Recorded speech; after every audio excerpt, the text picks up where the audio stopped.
live. Oh, your shit's blonde. Well, except for the roots. Yeah, I'm not.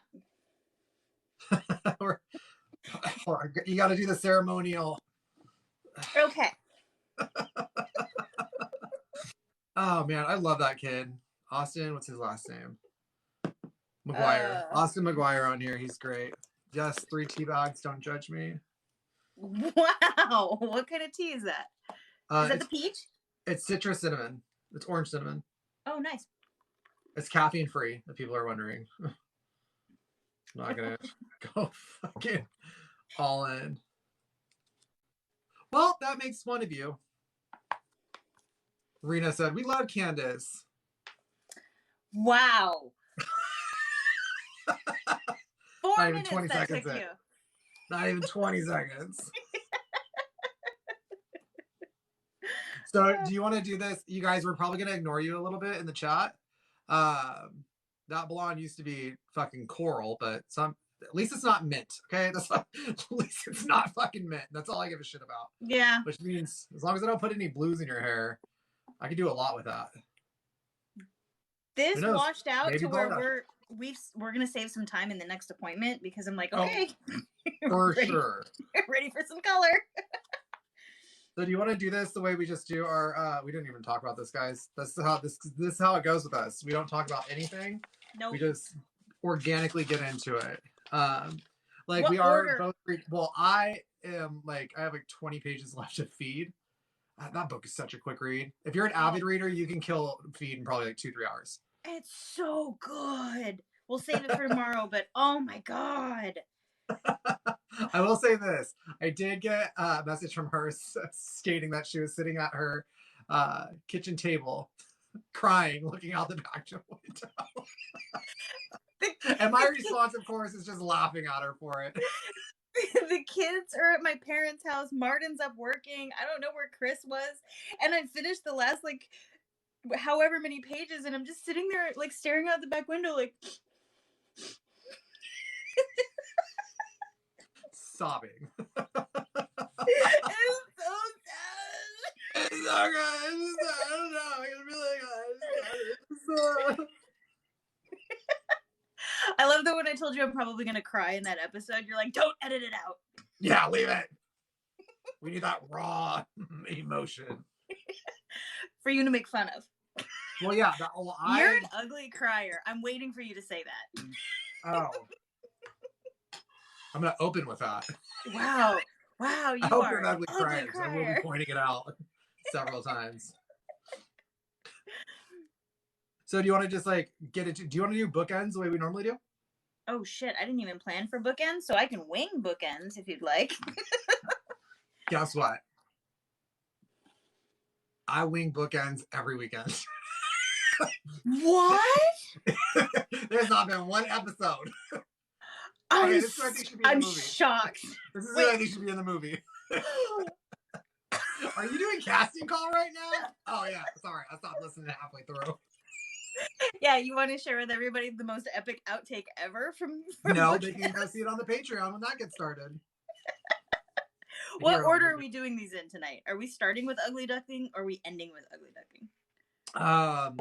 Let me see who won that. So are we doing 3, 2, 1 or 1, 2, 3 from the brackets? I think honestly, I want to say Puss in Boots for last. Okay. I think that was some of Peralt's most risque work. That's me twisting a whisker. You know what I mean? Like, I didn't know he could be that. It sounds like, you know, after a night of drinking, reading Lekunti Kantai or whatever it's called, you know, 50 stories over 50 nights or whatever. Yeah. I feel like he dove into Basile a little bit there. I'm kind of bummed we didn't get Basile for one of these. I'd like to rip that guy a new asshole one more time. Fucker. So, we're going to address you guys a little bit, just to start. But when we get into this, we're probably not going to address you until about the end. Because this is kind of how this is how we kind of do our thing. If you guys want to jump back and forth between the two, then I'm okay with that. Like, you know, she can get all the viewers she needs. Anyway, she needs all the viewers she can get. Wow. I have 15 in mine. It started off with 60. So how many you got? 11. Okay, well. And they're all mods. Yeah, probably because fucking Thomas is live, knowing that he wasn't live earlier because he's leaving voice memos. And I was like, I'm going live. Leave some pussy for the rest of us. I thought you talked to him about this. I thought you talked to him about Saturdays. No, I told him about Saturdays, and he was just like, oh, whatever. I'm like, bro, you go live till like 4 a.m. Just fucking wait for my hour to just, at least give me from 9 to 10. All right. This happens all the time on MSNBC that he doesn't watch. Or CNN. That's where he gets all his information for all of his haters, lovers out there. But yeah. So you just want to dive into it? Well, who in both of the chats listened to today's episode? What do you guys think of What do you guys think of Rumple? Yeah, wrinkled foreskin. How'd that go for you guys?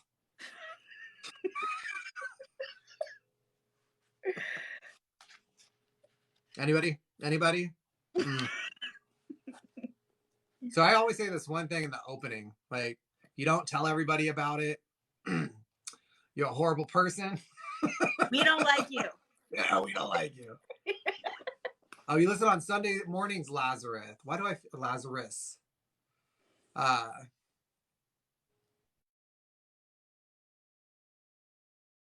One slide, but I kind of feel like you knew this was coming for like, I don't know, a week now. It did drop 12 hours ago, and we're like, who's listened? Who is dying? Who is hanging on to every word that we say? Yes. I need to know who is waiting in the morning for 9 o'clock to hit so they can hear it. Why don't we go Ugly Duckling, Frog King, then Puss in Boots, which is funny because that goes first, second, third.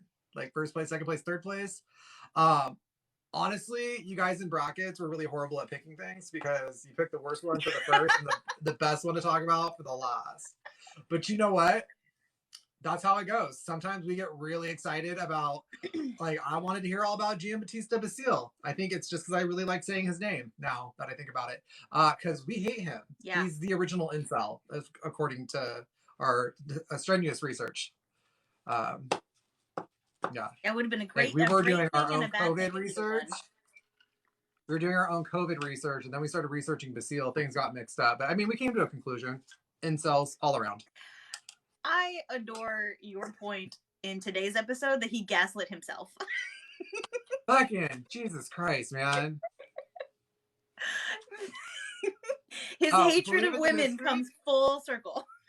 Believe in the mystery. You can find us on Apple Music, iHeartRadio, Amazon Music, Google Play, Stitcher, Listen In, Blueberry, YouTube, Pandora, and SiriusXM via the Pandora station. Did I miss Listen In is tune in. Tune in, whatever. Same difference. You got it. Like one person uses that and they requested it, so they already know it's there. Somebody requested Stitcher. Where are you at? But it's on now. We're not on Spotify, if that's what you're wondering. Start with any of them, but like we're doing a live episode tonight, which is very rare, very special occasion. Give you a little taste of what we do. And my nose is itching. I was playing with my big dog earlier because he's finally using the huge love sack. Nice. And he just didn't climb into it. He climbed into it and then up to the top of it, so when he sat down, he could slide down a little bit and not fall off. Smart guy. Oh, cool. We don't do Spotify for probably the same reasons. Yeah.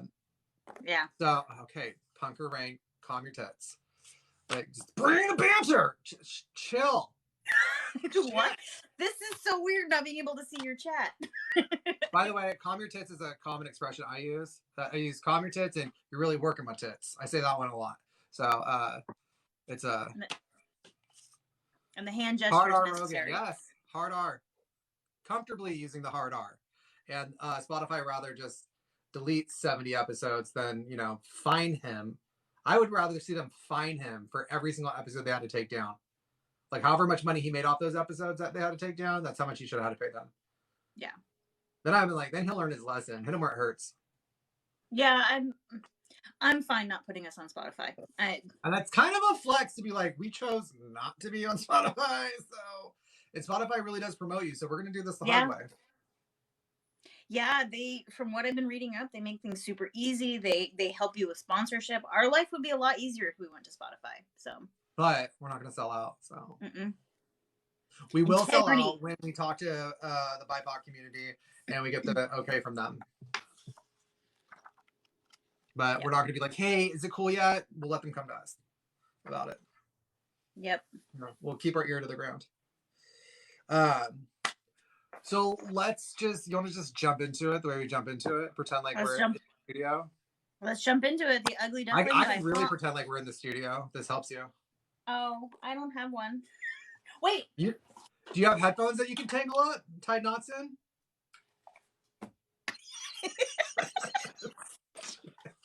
All right, guys, welcome back to another episode of Cracking Spines Podcast. I'm here with Candice, aka Frank, aka Mama Wander.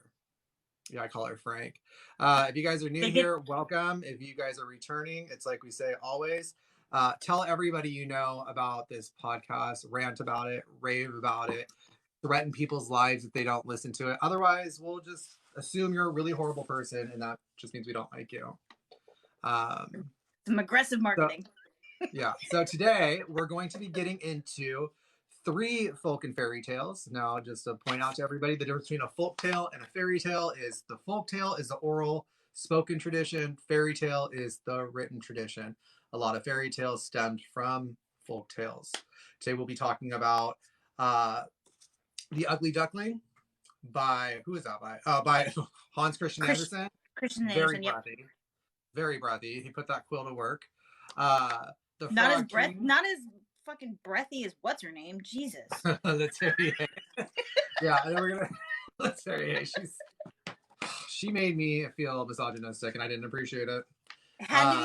God damn it! Had to be the woman. I was like, yay, a woman! Oh, damn it!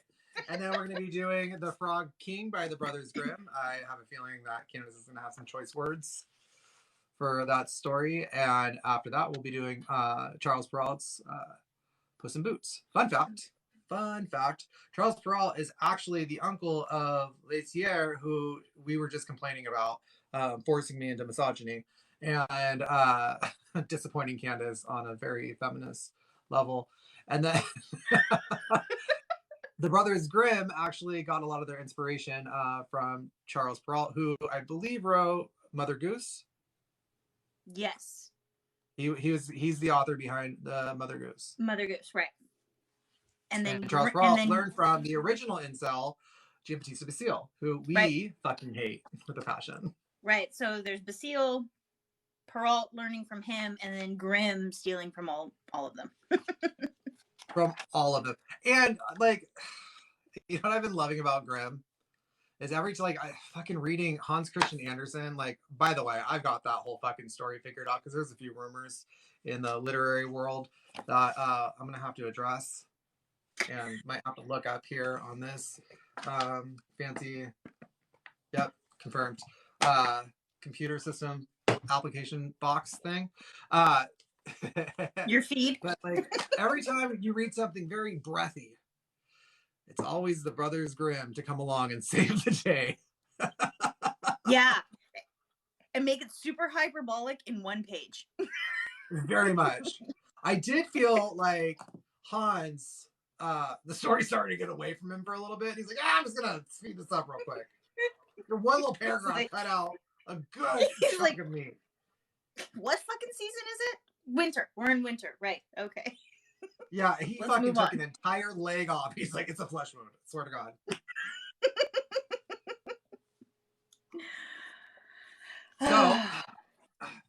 So, let's get into it.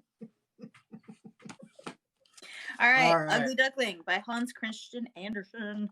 Oh, God. So let's just go through the recap real quick. This is the only one I tabbed because there was enough fucking pages to tab. The motif is growing up is hard to do. Yes. Just a little hint here. I'm going to change the first part to coming out is hard to do. I feel like there's a little Freudian action happening and this bad boy. Maybe not too Freudian, but still there. I like that. So it's about this duck, right? She's chilling. She's sitting on a bunch of eggs, pissed off at her baby daddy because he hasn't been around. Like, she's sitting there, nobody even wants to like hang out with her. She's like under a bridge by a moat and shit. Even though there's like a whole area, like farm area they could be. There's like this mean cat, this very regal Spaniard goose, duck, chicken. I don't remember what it was.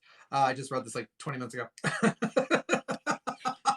Very the beginning of Charlotte's Web, like all the animals wandering around or hanging out in one area, but she's like, I'm gonna perch my nest up way the fuck over here under a bridge behind a moat, and then complain that and then wonder why no one wants to hang out, and then complain that she's all alone, having to wait for these eggs to hatch. So finally the eggs begin to crack. Is what right here. While she sat waiting for the eggs to hatch, she felt a little sorry for herself because it was taking so long and hardly anybody came to visit her. The other ducks preferred swimming in the moat to sitting under a dock leaf and gossiping. Assholes. Anyway. All right. So finally she feels a little peck, cheep, peep, peep, all that stuff. And she's like, damn, look at all these babies I got. Oh, wait a minute. There's a big ass egg under here that still hasn't hatched yet. Right? Pissed still because, you know, all the babies that have hatched look like their father. You know, the scoundrel hasn't come to visit her once, she said. Like, that dude hit it and quit it. I mean, she like immediately took herself, she tried to isolate him, you know? He's like, I'm not ready for that kind of a commitment. Like, my friends and my family are back here at Charlotte's Web, and she's spelling some shit for us, and you just wanted to like run out. And then I don't know who's that big egg came from because that shouldn't come from big egg came from because that shouldn't come from me. That's not my egg. I didn't fertilize that. And she's like, but it is. And he's like, but it's not. And then, you know, lo and behold, this other duck comes up and was like, hey, I'm visiting. Barn, but I reserve the right to be pissed off that nobody from the barn is visiting me. She's that girl. She's that girl. She's already painting the dude out to be like a bad guy. And I'm like, oh, I get it. You know, and then, you know, this other like old ass like duck comes by. Her babies are born and they say how big the world is. Do you think that's the whole world? Says Mom. The world is much bigger than this. Like, okay, they're 5 minutes old. Calm down.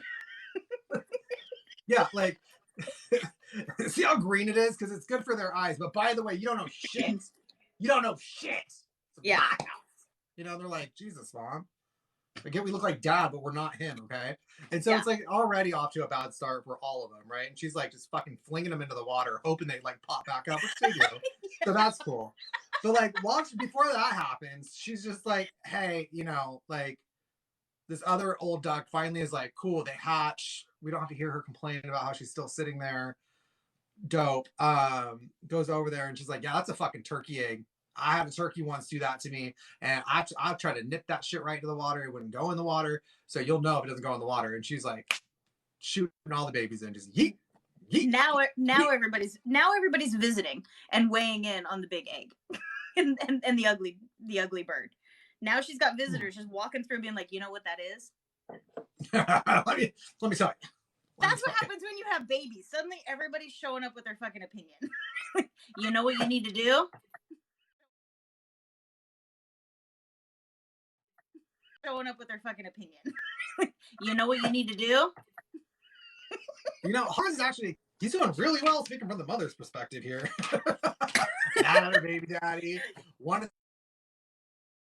Suddenly everybody's in her nest. Everyone coming over giving her unsolicited opinion, parenting advice. Yeah. Everybody's telling her how to baby-proof the nest. Everybody's telling her that how she should be feeding them. Although, let's talk about it, because she's kind of an asshole. Because, I mean, she flings all her babies in the water, and she's like, yep, that one came up. Yep, that one came up. Yeah, well, let's see if the fucking turkey kicks it in. She's like, oh, yeah, I can swim. Like, cool. And then, you know, they go to visit everybody, and she's like, watch out for the cat. It'll fucking kill you. And they're like, okay. And, like, make sure you bow to that one. Which, by the way, that's a lesson in status because, as I just said a second ago, Hans Christian Andersen was a King's writer. Hans Christian Andersen, the most popular work you would know him by is The Little Mermaid, which has been a lot of controversy lately. And I will argue with anybody over that because people that are being racist about it are being racist about it. Yeah.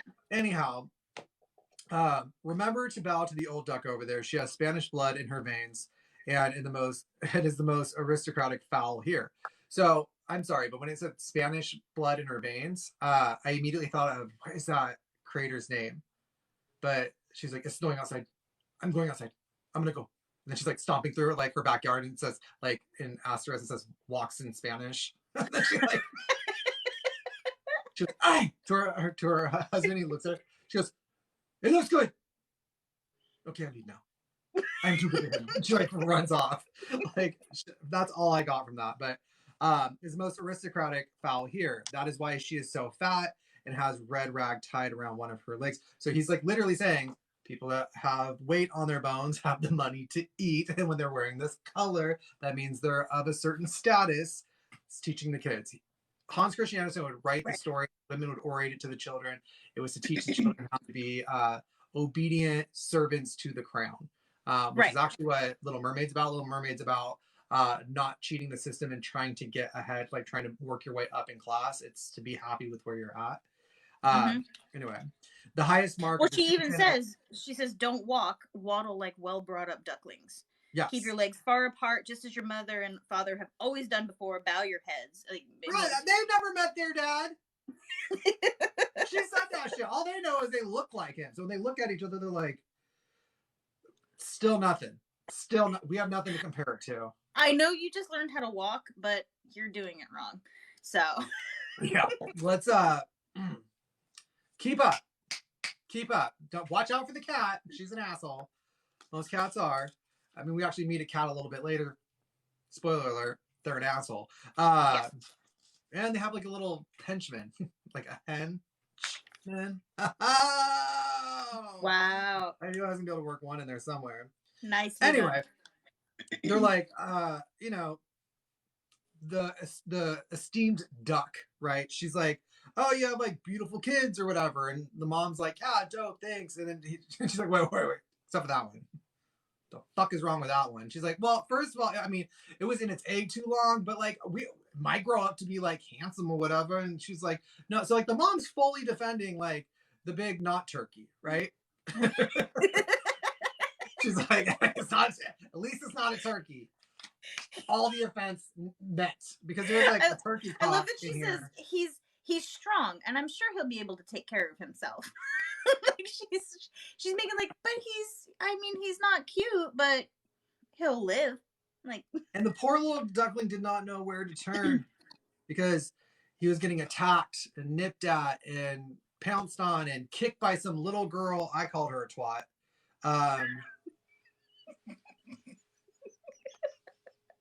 I mean, I called the original old duck a dick. And then one of the ducks flew over and bit the ugly duckling on the neck. I also called that one a dick. So I was like, can't say dick too many times. So just before the little girl who comes to feed them kicks the ugly duckling, just before that, mom, who's been defending, he's at least strong. He's going to live. He's going to be able to take care of himself. Suddenly has had enough of taking care of this thing and says, I wish you were far away from me. Only after its siblings is like, I hope the cat eats you. Yeah. And mom's like, you know what? I'm done pretending that they're... I tried. It's been like 36 hours. I'm just going to say it. It's time for you to move out. You're your dad's problem. Oh, wait, where is he? Exactly. Bye. Go away.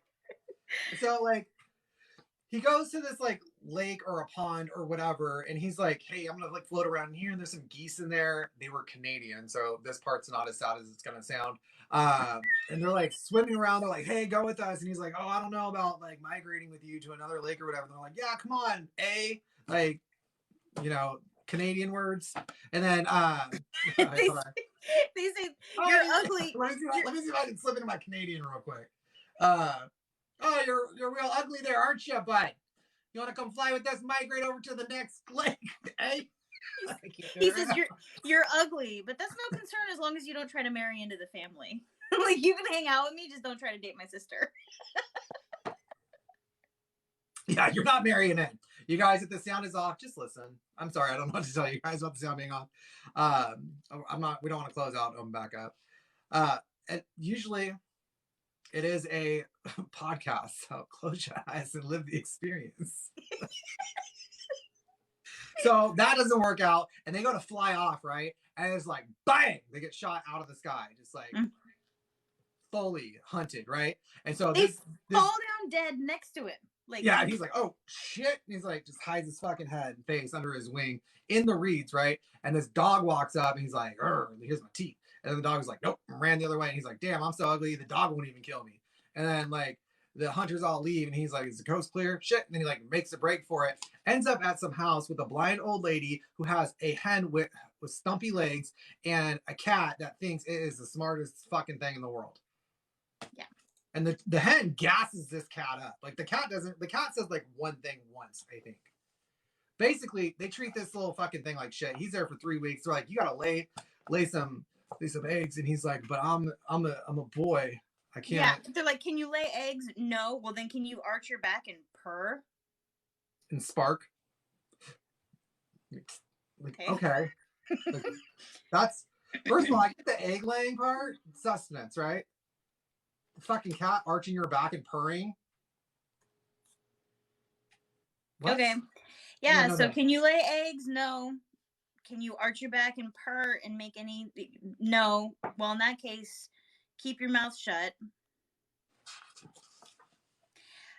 You have no right to an opinion. Yeah. Yeah. So eventually he's like, I'm out of here. I'm booking. I can't do this. This isn't for me. Like, y'all can live your life, but I would rather fend for myself out there. Like my mom once said, I'm very strong and I will survive. And then she kicked me out because I guess I'm the only one that didn't look like my dad, but she was pissed about everybody else looking like it. But whatever, I'm not even mad about it. I'm not crying, you're crying. And then like he runs and then he like goes and hides under a bush in the snow. Then he goes out into the water and he sees these beautiful birds, swans, fly up and away. And he just felt this urge to go up after them. But he couldn't fly yet. He felt like this like deep ache that he didn't understand why, but he wanted to be with them. And so he just swims around in little circles while the pond freezes over, just hoping not to get frozen in the pond. Right? Yeah. And he gets frozen in the pond. he falls asleep. And it's like it's closing in around him, like the panic as like the ice is coming in and in and in on where he is on the top of the water. And so some guy happening by sees him and he's like, oh, I'm gonna save him, brings him back. Hans is also like, hey, by the way, he survived. Just, I know it seems like he would have froze to death. No, he's alive, he's cool. Brings him back to the house. Kids want to play with him. Mom brings him back to life, but apparently he was never dead. I don't know, there's some inconsistencies with Hans here.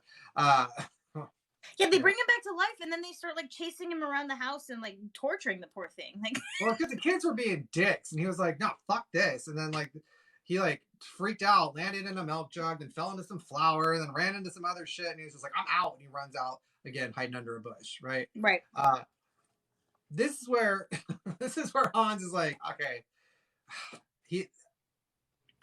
Laetier had to meet a word limit. He was given a word limit. You know what I mean? Yeah, he was like, oh shit, I gotta wrap this up now. So he's like, it would be too horrible to tell all the hardship and suffering the duckling experienced that long winter. It is enough to know that he did survive. When again the sun shone warmly and the larks began to sing, the duckling was lying among the reeds in the swamp. Spring had come. I'm like, yeah. I love that the storyteller writes in the story, it would be really hard to describe everything that happens to this character. So he's like, it's a lot. I mean, you saw the abuse he went through. I should have saved some of the abuse for now. Kind of used up a lot of my time earlier. let me explain. No, it'll take too long. Let me sum up. How about we not?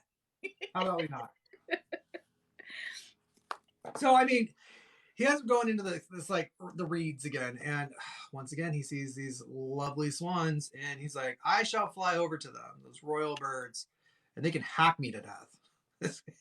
This bird has resolved to fucking kill me. He literally says, kill me, whispered the poor creature and bent his head humbly while he waited for death. But then he saw his reflection in the water and he was like, holy shit, I'm hot as fuck. Yeah. Like, what happened? He sees himself in the water and he was like, hot damn. Look at me. I thought you guys were cute. You see me? I see you. You see me? So eventually, like, at the end, in the end, he flies away. Cake and bread is being thrown for him, all this shit. And everyone's like, oh my God, he's even beautifuler than, it's not more beautifuler than, it's not more beautifuler than you. He's the prettiest of all the fucking birds. Right? And so, such happiness I did not dream of when I was the young ugly duckling. Basically, what I wrote was, it gets better. Hans was gay by also, how the fuck did the swan's egg end up with the duck? Some inconsistencies here, Hans. Like, you're leaving out some important parts. Like, was the dad duck, like, two-timing with a swan somewhere? And then he's like, oh, baby, I got it. No, she's stupid. She'll raise it. She picked under the dock by herself, and she complains that she's alone. She sleeps a lot. I'll just leave it over there. Because Dad's not a swan, right? No. Dad's a duck. Yeah, because all of the siblings, little assholes, look like Dad. Well, maybe they all look like Mom, and I don't know. I don't know. The weird bird story doesn't have consistency. How are we gonna pick casting for this? Oh fuck. Are we just gonna voice them? Oh, like an animated movie? Sure. Yeah. Who would you have? First of all, the cat and the hen. No, the cat. Yeah, the cat. So somebody in my chat said farmers will frequently give duck eggs to chickens to hatch them. Maybe that's. We don't need reality. We don't need the reality. Let us live in our anger. Please stay in the chat and keep commenting, though. He doesn't need that. Sure. You guys better be hitting that like button or just tap the screen really fast. 1,000 likes. I've been here for 20 minutes. Y'all can do better than that. That would be interesting, though. In the middle of somebody in my chat says you look and sound like TJ Miller, by the way, which you and I have talked about before. Oh, I see. Say it. I want someone to go comment on medieval Phil Cauldron's bullshit and be like, you don't sound, because he's like, oh, I heard I sound like TJ Miller. No, you don't. I sound like TJ Miller, fucker. So shut the fuck up and sound like somebody else. You have to say for everybody, you dick. Dick. Oh yeah, we did talk about that. I was turning onto my street, not talking on my phone while I was driving. And I was like, whoa, I sound like the Mucinex booger, you dick. And I was like, oh, I heard it there. I heard when I said dick. I feel like though the cat, because just can fucking purr and shit. I feel like speaking to TJ Miller, I feel like that should be Ryan Reynolds. You feel like what? I feel like Ryan Reynolds should voice the cat in this story. We'll get to that later. Just something to think about. Stay in this story. That's a throwback. Stay in this story. Are we moving on or are we staying here? Did you want to cast this one or are we moving on? I thought we would do like bookends at the very end because, it's called book ends, not story ends. Following your tangents. All right. Frog King, yes? I've never heard of a tangent. I don't know what that is. Yeah, the Frog King. You go ahead. You take this one because this is your favorite. One of my favorite openings ever. In olden times, when wishing still helped, there was a king. The fuck? Yeah. Weren't they late 19th century? Everybody's saying that the sound is totally out of sync. Are you getting that in your your chat it's too? Probably out of sync. You guys, there's nothing we can do about that. I can close it out and reopen. You down for that? Do you want me to do? Is it worth doing that, everybody? It's fine. Like I can clip them all together. If it's, Sup, beaches. Yeah.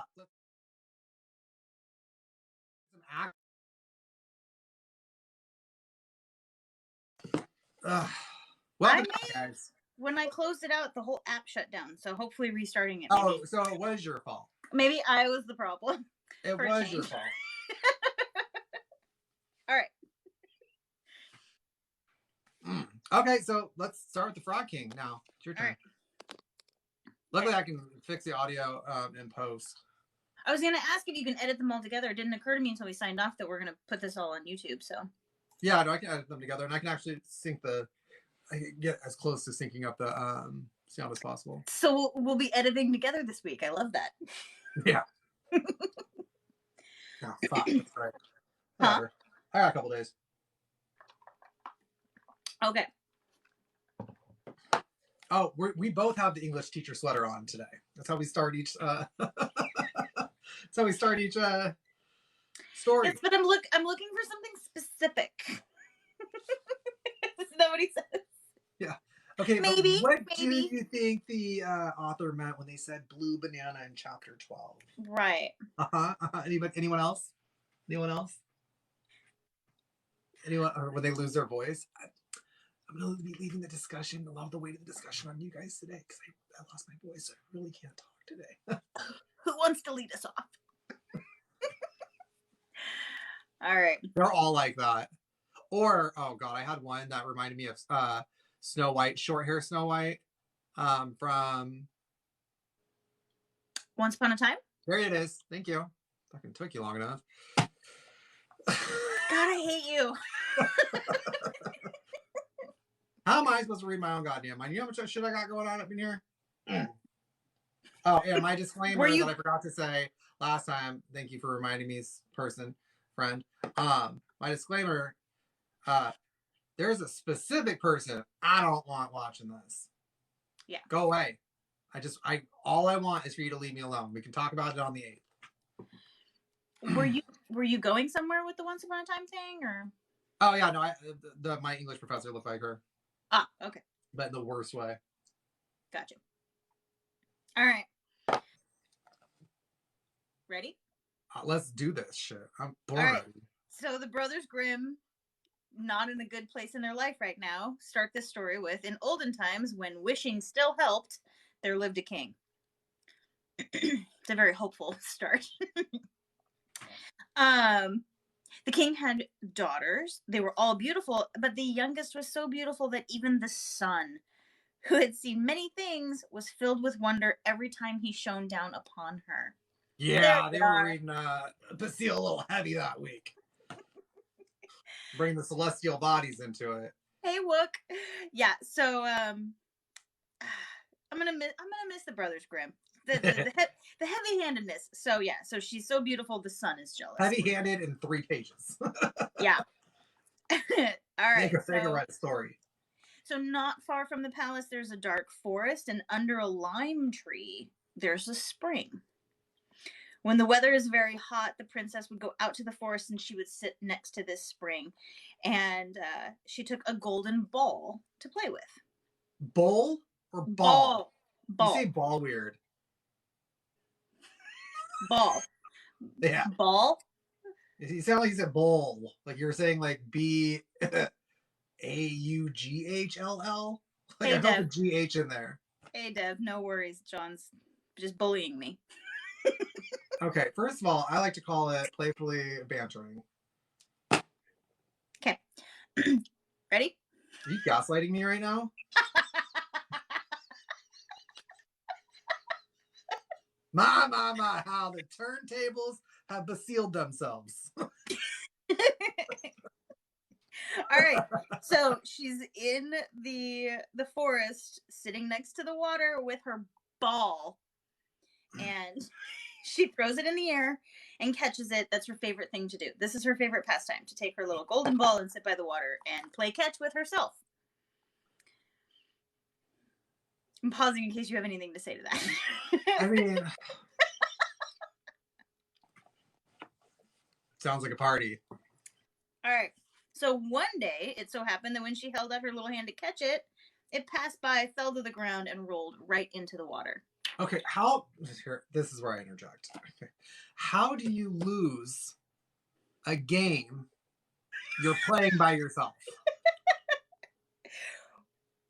Why are you sitting next to the water throwing a golden ball that will sink right to the bottom? Well, she didn't give a shit about gold. You're going to find that out when she talks about her crown. She's like, take this fucking rinkety-dink fucking tin thing.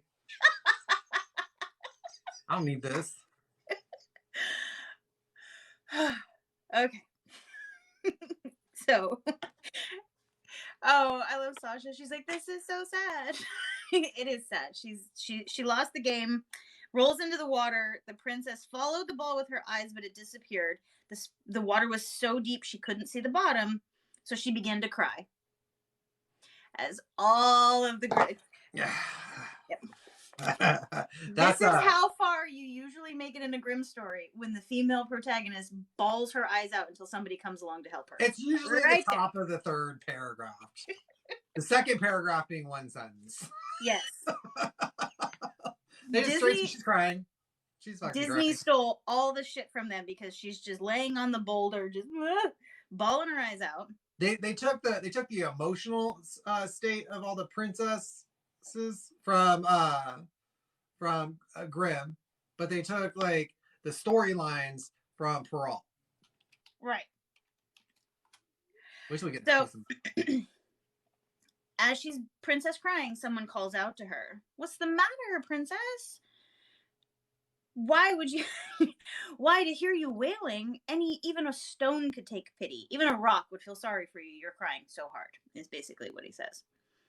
She looked to see where the voice came from and saw a frog sticking his bald, ugly head out of the water. "Oh, it's you, old splasher. I'm crying because my ball fell into the spring." "Stop crying," says the frog, "because I believe I can help you. You just will have to give me something if I bring you your plaything." I would hate to lose my plaything.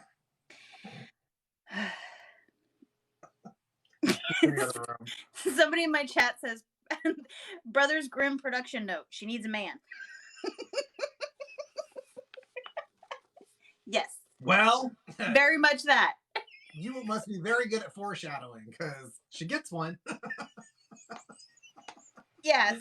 So the frog says, "I can help you, little girl. What will you give me if I bring you your plaything?" "Anything you like, dear frog." A big O. "Anything you like." She starts with, "My clothes." Already taking it off. "My jewels." You want to be a star, don't you? I guess so.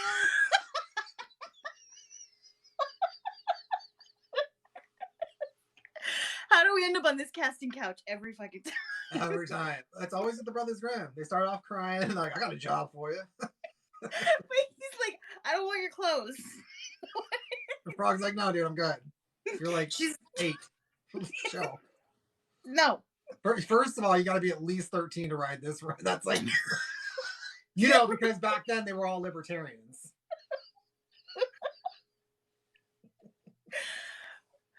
No, you look like 17, 16, 15, 14. This is now, you got to remember, most of this shit was written back late 19th, late 18th, and late 17th century. Right. So they were dying at like 32. That was an old lady. It was 32. 14 to 16 was the marrying age. So keep that in mind. But he's like, I don't want your clothes. I don't want your jewels. I don't want your crown. But if you will love me, if you will let me be your companion, your playmate, sit at your table, eat from your plate, drink from your cup, sleep in your bed, if you promise me all of that, I'll go down and fetch your golden toy.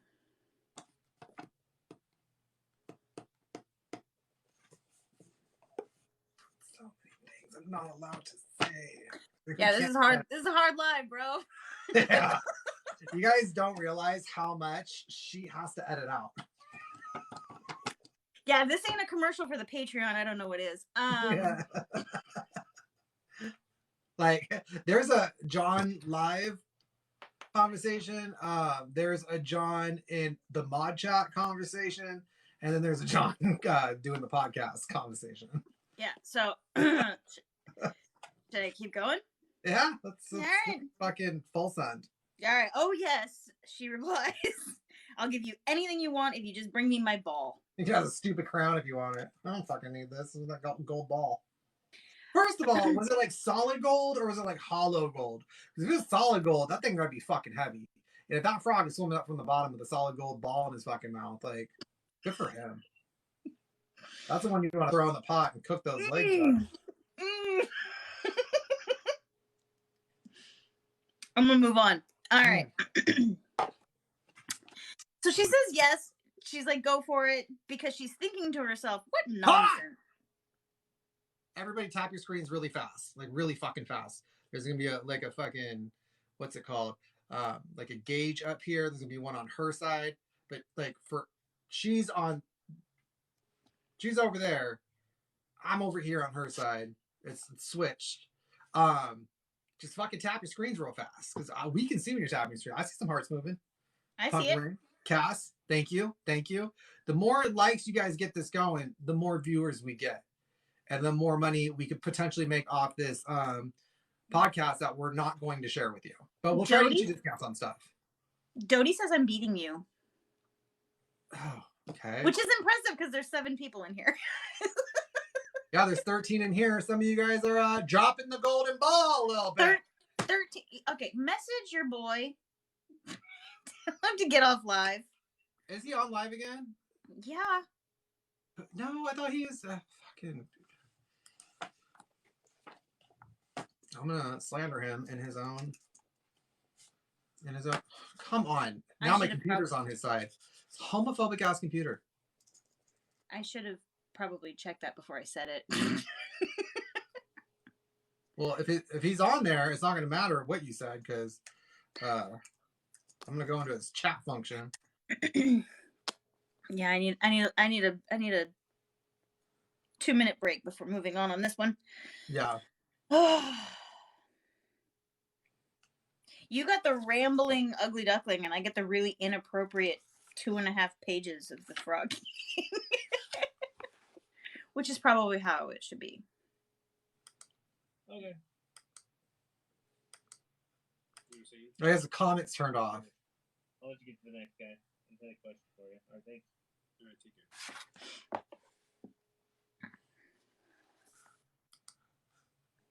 care. All right. Nope, I'm just not going to talk to him tomorrow. He's going to be really mad at me. Yep. I'm giving him a silent treatment. All right. So, she says, yeah, sure, I promise you all of these things. Go get me the golden ball. Thinking to herself, what nonsense. He lives in the water with other frogs. How could he want to be a companion to anybody? What a little bitch. She's like, I promise. Seriously, like, she's the prettiest. She's the prettiest. I'd be real careful with that attitude with older sisters. Back in those days, they could make you not the prettiest real fucking quick. Just saying, little girl. So as soon as she for someone to take a they didn't have boxes back then, but like, you know, take a knife to the face.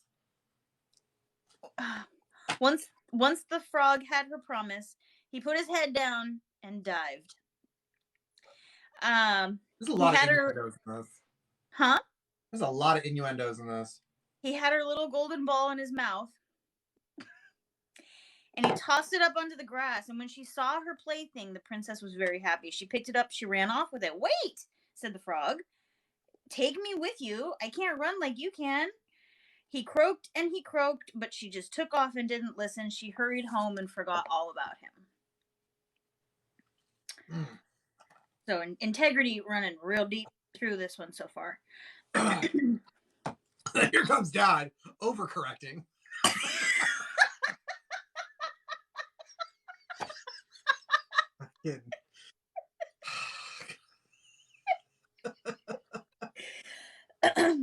Hey Tiff, if this tapping motion hurt your hand that quick, girl, you lying. The next day,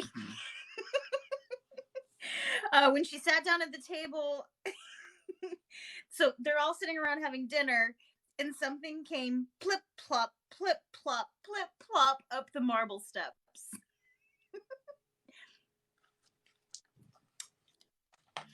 When the sound reached the top, there was a knock at the door, and the frog cried out, "Princess, little young princess, let me in, please." She closed the door as fast as she could, went back to the table. She was frightened, and the king says, "What are you so afraid of? Is it a giant stupid ass frog that got my shit?" He goes, "Is it a giant out there ready to take you away?" "Oh no, it's not a giant, just a nasty frog." What does a frog want with you? It's a valid question. Yeah, not like, first of all, little girl. I was kidding about the giant situation. You can tell me there's a talking fucking frog outside? Did it say something to you? Does It's Elvis a valid talk to question. you? Why is there a frog knocking at the door asking? Walk me through it, baby girl. Walk me through it. So she says, yesterday when I was playing beside the spring, I lost my ball. I was crying so hard. He came and he got it for me, but I promised that he could be my companion. I never thought. Nope. I never thought that he'd get out of his spring, but now here he is, and he's come after me. So Dad hears this, and he says, wow, she's just like, yeah, so Dad hears the little girl say, I promised to be lifelong companions with the frog to get my toy. And he got my toy, and I broke my promise. So Dad says, what you would expect. When you make a promise, you have to keep it. Go let him in. I love how, like, the princess is answering the door. There's not, like, castle guards or anything. You're always about the security. Yeah, security fucking sucks. I mean, we've been down this road once before in the neglected daughter situation. I mean, Cinderella herself had a yoked up, roided out white dove coming down like fucking WrestleMania from a tree, being like, give me the shoes, right? She had that, but she could sneak in and out of his fucking party without getting caught. Who's in charge of security? Well, I don't think so. So she opens the door. The frog follows her into the dining room and says, lift me up on the table. So she gets him up on the table and he says, now push your plate up so I can eat off of it. And they eat together. Like, can I get you your own plate? Like, I feel like that's nicer to do. I like that he walks in, he's like, put me up there. Yeah, come on. No, you heard your dad. Overcorrecting and shit. So when he was done eating, he says, I've had enough to eat. I'm tired. Carry me to your room and prepare your bed. Doesn't she have like a chambermaid to do that? What is with the staff in this castle? Yes. Hey, it's a step up above a peasant. I'm telling you right now, back in the day, working in the castle was a step up above a peasant. I mean, those women would be cleaning shit pots out, and they would look at people on their farms and be like, Yeah. Dev says that the frog's making her uncomfortable. Me too, girl. Wait, I read this whole story like. I mean, it doesn't really like. I don't really have a problem until. What I'm about to say? Yeah, that part. All right. So she's afraid of the cold frog. She didn't dare touch him. But he wanted to sleep in her lovely clean bed. But the king grew angry and said to his daughter, he helped you when you were in trouble. You must not despise him. Not only must you do this, but you can't hate him while you do it. Fucking ribbit. Dude. Dude. I mean, I could have gone further with that one. I just left it at that. Yeah, I can tell how much you're like restraining yourself.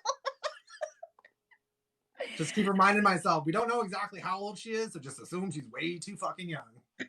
She picks him up between her thumb and her forefinger, and she carries him upstairs and sets him down in the corner of her room.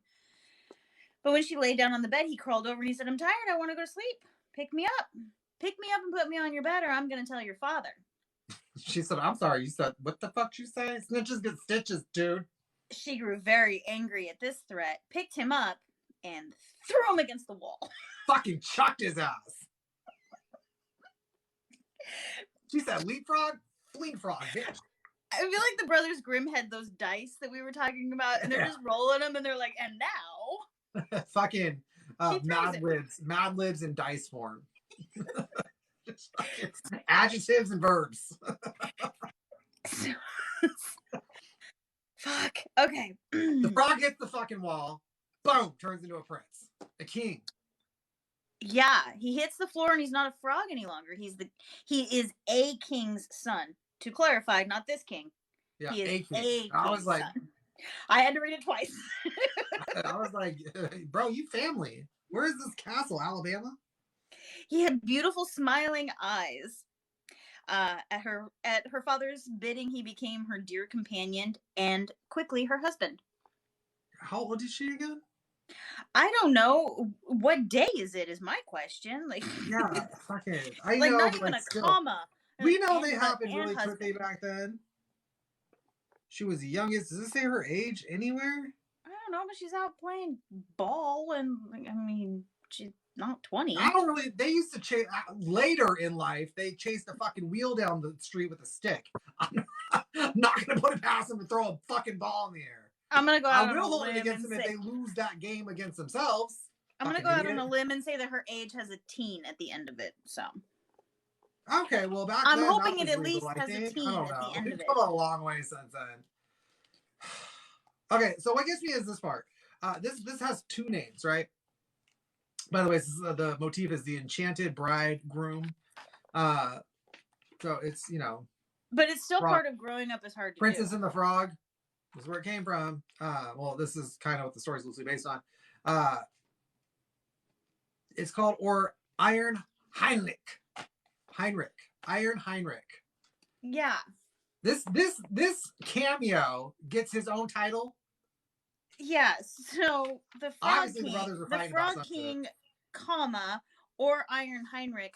Iron Heinrich shows up here at the end because it's Brothers Grimm. So we're like, let's wrap this 3 up. pages. Well, yeah, two and they're married. They're gonna go back to his castle and rule over in his land. And so when they go to the coach that arrives to take them there, it's being helmed by this young Frog King, now prince, whatever, his faithful Iron Heinrich, who had been so sad as his faithful servant that his prince had been turned into a frog this whole time. So he had 3 iron bands forged around his heart to keep it from bursting with grief and sadness while his highness had been turned into a frog. Okay, first of all, what? Who installed those? And second of all, if they had the wherewithal to install them, why didn't they tell this fucker, hey, it won't burst? Like anything, this would make it more dangerous. I mean, get your coin, but whatever. Like, I just think, like there should have been some kind of morals back then. Because these stories are supposed to have them. So they're married. They're waiting for their little coach Uber to roll up. When it rolls up, the driver of the Uber, Heinrich, is now the main character of the story, who's got this whole grief and sadness backstory that he's been pining away this entire time while the frog has been living out in the forest as a frog. It's the prequel. The fuck? So Heinrich lifts them up and they start to ride off to the castle, and the Frog King, now turned into a human, keeps turning back going, what's that sound? Because he keeps hearing the rings breaking around his heart because Heinrich is so happy. So 3 times they're on the road and he's like, what's that snapping sound? And it's just the sound of Heinrich's Are they falling heart off, or is it his heart is so swollen with love and he's happy that they're breaking off? Because then that brings me to the next question. What the fuck was the point? The last line of this entire story is, but it was only the bands snapping and falling away from faithful Heinrich's heart because his master had been set free and he was happy. The end. Fucking grim. I feel like I skipped a page. Nope, you didn't.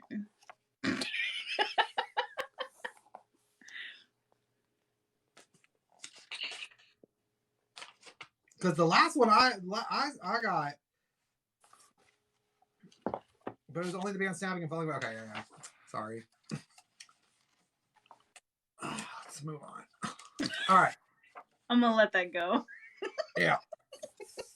The genetic disorder. We've talked about this. Yeah, I'm gonna let that go. I can't help it. So now that we're on the same page. Okay. Puss in Boots. Puss in Boots. We're just moving. We're like, fuck the frog. We're gonna move on. Okay. Well, do you want to talk about this? I don't know if we should. Fuck it. I was trying to avoid us getting in trouble, but full send. Let's do it. I mean, all right. You had told me you had some choice words for this story. Just pretend like you're telling Shawshank.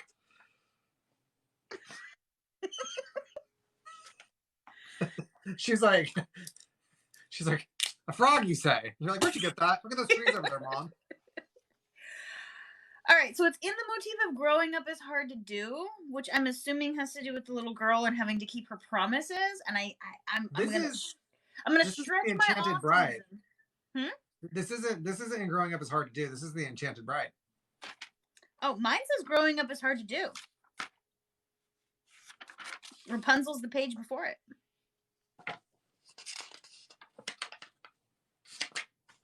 Don't we have the same fucking book? Oh, you're a little different. Oh, different. Yeah, same book, just different setup. Okay. Mine's the story just before Ugly Duckling, so it's within the motif of Growing Up is Hard to Do. Oh, mine's right before White Cat, Enchanted Bridegroom. Huh. Well, that's interesting. Yeah, they lied to us. That's a good thing we only use it for one story during the normal episodes. I mean, I guess there's the whole, like, you made a promise, you have to keep your word. Maybe that's the lesson they're trying to teach here. Otherwise, but here's the thing. How many poor frogs did little peasant girls catch and throw at a fucking wall, hoping it would turn into a prince? Yeah. Not kissing, just like... Fucking fling it against the... I mean, I like this better than Kiss the Frog. Yeah. The frog? Yeah. Hey, Dev. All that shit you were talking over there. She said you're wonderful, and she loves you. And... Oh, now I know you were talking shit. Like, Dan's getting a bald spot because of you. Somebody in my chat says, make sure you keep your promises to the man in the white van. What episode? Oh, Little Red Riding Hood. Yeah. Hey, go listen to the podcast Dangerous Wolves on our Cracking Spines podcast. I was trying to sign into Cracking Spines on my iPad, but it wouldn't fucking sign in for whatever goddamn reason, so that's fucking cool. But yeah, you guys should... My most recent video will send you to another video. Go to that video and then click on Cracking Spines and go follow us over there. Yeah. That way we can go live over there. So, okay. I'm really hung the fuck up on fucking Iron Heinrich. Yeah, the guy who swoops in and is like... Like, did Jacob and Wilhelm get into an argument and they were like, I'll just write the first half, fuck it, I'll finish it. Which is not the first time we've called them out for that kind of shit. Of like, did you guys like get into a fight and just... Yeah. Remember when they wrote the alternate ending to their Little Red Riding Hood? They just started pulling shit out of a hat, and they're like, and now... All right.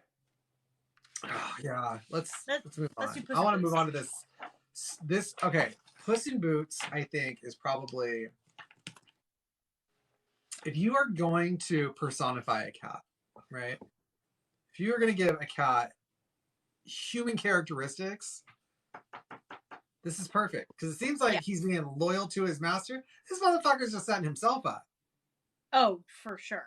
Himself. He's like, yeah, cool, dude. You get to be the face of it, but I'm the silent partner. So just shut the fuck. Like, he's the George Soros of the story, you know? The cat's dealing with the fact that he has been bequeathed to a loser. Well, he's like, no. Bequeathed, but to a loser. Get it? Bequeathed. I got it. Oh, this is a book of fairy tales. She has a different one than I do. Didn't remember the one I showed her. All right. I had mine longer, so she got the wrong one.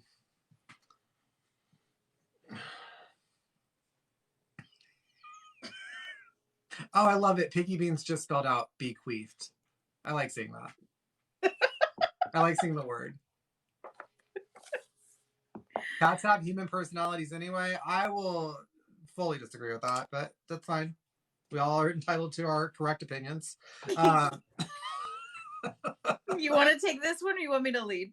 Oh, I could take this one. Okay. Oh. Sounds like you have thoughts. Yeah, the Miller makes a comeback. First of all, it sounds to me like after he was like, yo, my daughter can spin gold, king. He may have learned his lesson, because he was fucking robbed of all that gold, and he may have gotten sober. because I'm pretty sure he had a drinking problem, as we decided for him in the last episode that aired this morning. Yes. So y'all should go listen to that, because then you get the fucking jokes. Wook says that you burned your mouth on your soup because you drank it before it was cool. Always. And it's coffee. Burned your mouth on your coffee before it was cool. All right. So, anyway. So, are we thinking the Miller had a drinking problem in this one, just like we did this morning? Well, he fucking died of cirrhosis. And when he dies... say that, but only one could assume, because of what he did to his daughter, Rumpelstiltskin. Fucking. This is the oldest, the middle, and the youngest child. When the Miller dies, the oldest gets the mill. The middle child got the ass, and the youngest got the cat. Well, fucking, first of all, you're like, his will never die.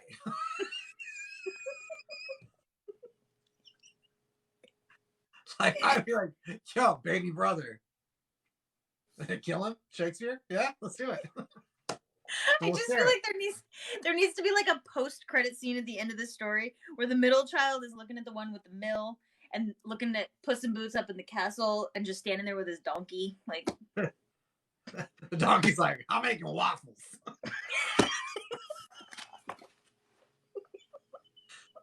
That'll do, donkey. That'll do.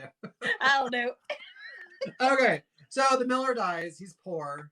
Because he sold off his daughter that can spin shit into gold, so he thought, and found out later she could.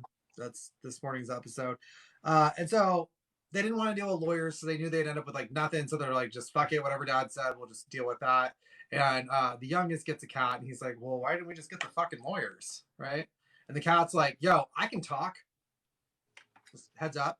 And I need you to give me a bag and a pair of boots, right?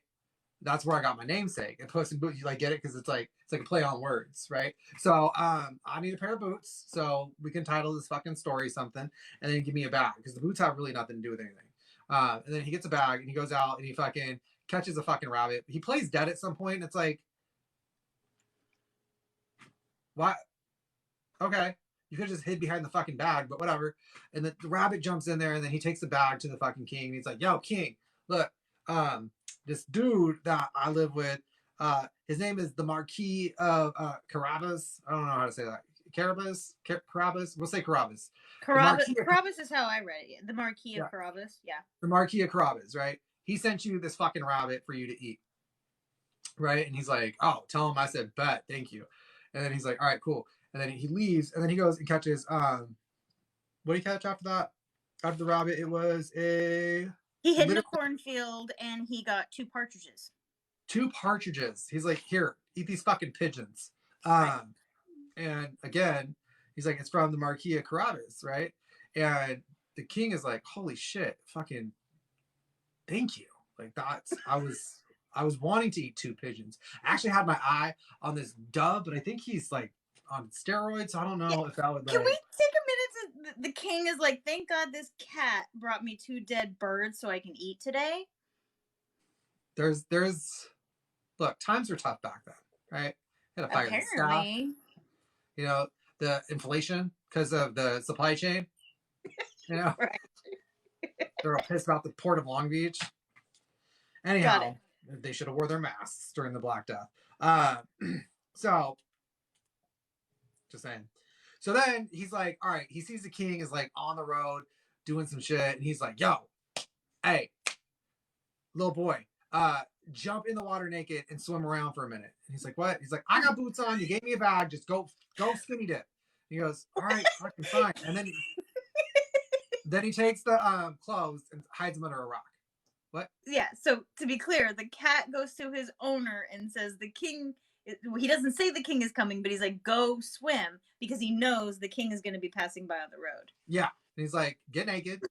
No one's looking at your wiener. Just get in the water. Give me those fucking clothes. And then he hides the clothes under a rock. And he flags down the king. He's like, hey, king. And King's like, I know that cat.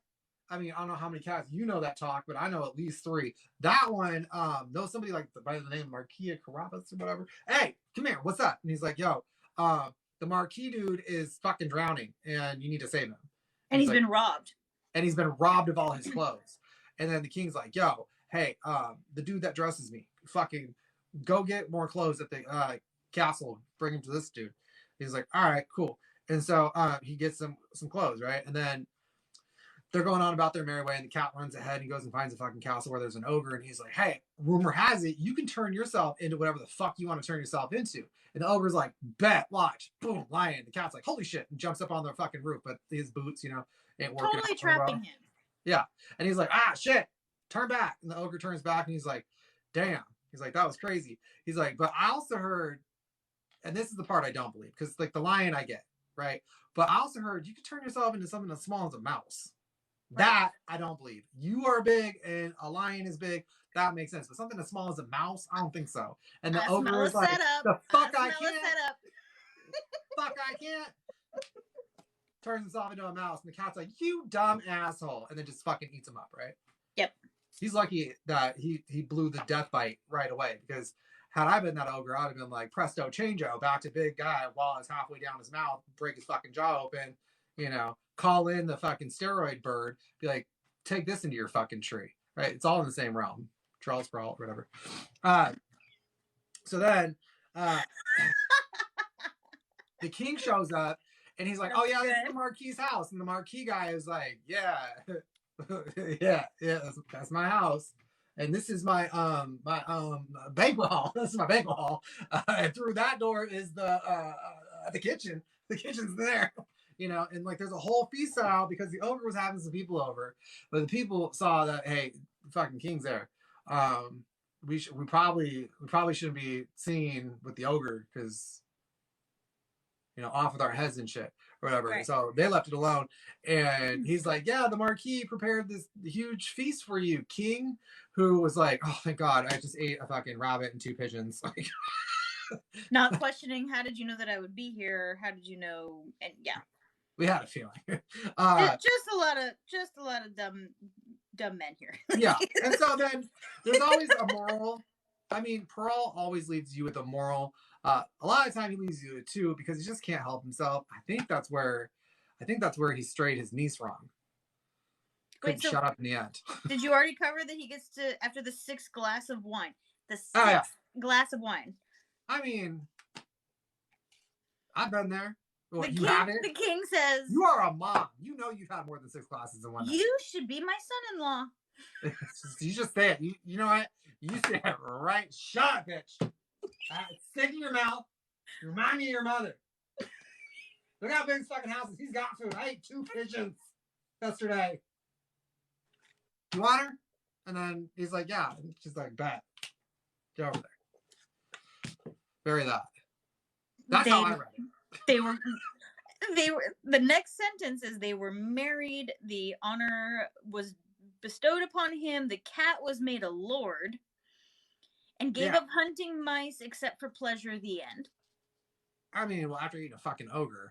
I mean, well done, Puss in Boots. That was well done. There's 2 morals here. The first moral is a great inheritance may be a fine thing, but hard work and ingenuity will take a young man further than his father's money. First of all, the cat worked hard and was the one that was ingenious there, ingenuity. And the second one is, if a miller's son can so quickly win the heart of a princess. I don't know where in that story he won shit. Sounds like he made a deal with Pops. He was swimming in a lake with his clothes missing, and his cat went and got help. How did she fall in love with a guy whose cat had to go for help? Because his cat might be Puss in Boots, but he's a tripod. Fucking full Chris pining out of that water, just looking snack, right? That is because clothes, bearing, and youth speedily inspire affection, and the means to achieve them are not always entirely commendable. So, like, basically, fucking steal some shit, fake it till you make it, get yourself a bride, and run amok. I mean, I have to say, Perrault's work, I was like, he's hitting the bottle today. He was hitting the ball today. Yeah, I mean, you know what happened? I know what happened. Off to brackets, man. This was a collection of stories. I know what happened. He was babysitting his niece, and she was telling him one of his long-winded stories. And he's just like, trying to write here. All right, I'm gonna wrap this one the fuck up. Did you just blame it on her? Yeah. I told you she makes me want to be misogynistic. Only woman in the world. So, is yours in your book, Puss in Boots? Is it under brain over brawn? Let me see. Because that's the motif mine's in. Brain, which is, you know, brain over brawn, the trickster. Yeah. And then like the next area is villains. Which... I mean, I kind of appreciate in that framework the whole like, you know, work smarter, not harder sort of thing, you know. He ate a fucking ogre. I mean, he was really smart about doing it. So, I mean, that had like turned himself. He made the ogre turn himself bite-sized. I mean, talk about working smarter and not harder. Like, you make it sound like he ate an entire ogre, but like he was like, I bet you can't turn yourself. That lion could have fucked him up the second he turned into. You don't know if he like takes on the characteristics of the animal he turns into. Why do you think his little ass ended up on the ceiling? Holy shit! Turn back. All right, I'm coming back. All right. Do you want to do bookends for this? Yep. All right. So here's my question. Who would you recommend these 3 specific stories to? Oh. You forgot there were other questions in there, huh? Yeah, no, I know exactly who I would recommend these 3 specific stories to. Who? Tommy, so he'd get off fucking live when I'm trying to do one special live one time in a month. Good choice. I'm not mad. No, clearly. Not mad at all. Selfish ass Leo out here being fucking trying to steal a spotlight all the goddamn time. I'm gonna recommend this to everybody who votes in the brackets. So the next time we do brackets, yeah, you're gonna vote for it. Or we're gonna because read you're it. a part of something. Start voting on something with better criteria. Try that. Yeah, I said it. I was disappointed that I didn't like The Ugly Duckling. I forgot the Hans Christian Andersen one went on and on and on like that. So that was kind of a bummer. So. Well, Hans Christian Andersen always goes on and on and on. Like, I can sum up fucking Little Mermaid in 7 paragraphs, and it's 13 pages long. But this is The Ugly Duckling was the first one we've read this entire month. With one of these margins. We hadn't really touched his stuff until this one. So all the ducks in the bracket voting for it. So yeah, next time I'm leaving the duck one out, just so that they have to vote for something that's not a duck. All right. So book club questions. Yeah, let's do it. Should we do? You know what? All right, here. Let's do them one at a time. If you read The Ugly Duckling with friends, like not like, okay, sure, book club, but let's say you and your friends or whoever. What are some questions that you think you should ask? We'll just do them one at a time because there's no unifying motif here. For the ugly duckling. Yeah. My friends that I know or may suspect being in the closet. Oh, interesting. Because it'll get better. I'm not saying like once you're like, hey, I'm gay, you're all of a sudden like a stud, but like your options are like a lot more open, so it may feel that way. I like that. What Kat said. She said Tommy ain't shit. Everybody's commending you. Well, one person is commending you in my chat for a good question. So. Oh, did I ask you a question? I didn't ask you a question. Why are you commending me for some shit I didn't do yet? Did I? The book club question about The Ugly Duckling, like who would you recommend this to? Like the answer to. I didn't ask your question. I answered one, but thank you. Appreciate that. Trying to confuse me. It's homophobic. I don't know what homophobes you have over there. You good? Yeah, I'm good. Let's talk about Never Let Me Go. No. All right. Who would you what would you recommend as this book for that story for Ugly Duckling? The Ugly Duckling? Yes.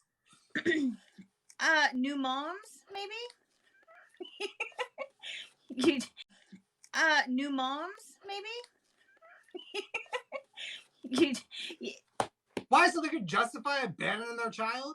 No, you can be like, okay, all right, I'm doing okay. This is hard, this is tough, but I'm not this bitch. I'm you know what? The wheels are on the road. Unsolicited advice, and she stuck it out. And then everyone's like, your baby's ugly. And she's like, you know what? I can't do this. Yeah. Because all these ones are cute. They look like their dad. I slept with them. So she lets all the talking get into her head, and you know what? Like this is for the moms out there. Like just shut it off. Because she was totally into this big ugly baby until everybody's voices got in her head. So that's my answer. I'm sticking with it.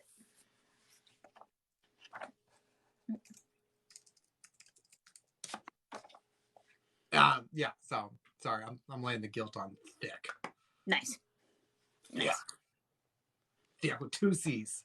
And now I ignore him. Strategic. I sent him a sad face and he put a question mark. And I said, I prepared for this live all month. And I left it at that. Wow. That was a move. That was a move. Okay, so you guys, just so you guys know, the tattooed blue eyes down there. I'm not sure if he wants me to say his name. But he's the one that gave me the idea for this. It was talking to him that I had the idea for the podcast. Really? Yeah, it's Dave. His name is Dave. Dave the Rocker. Thanks, Dave.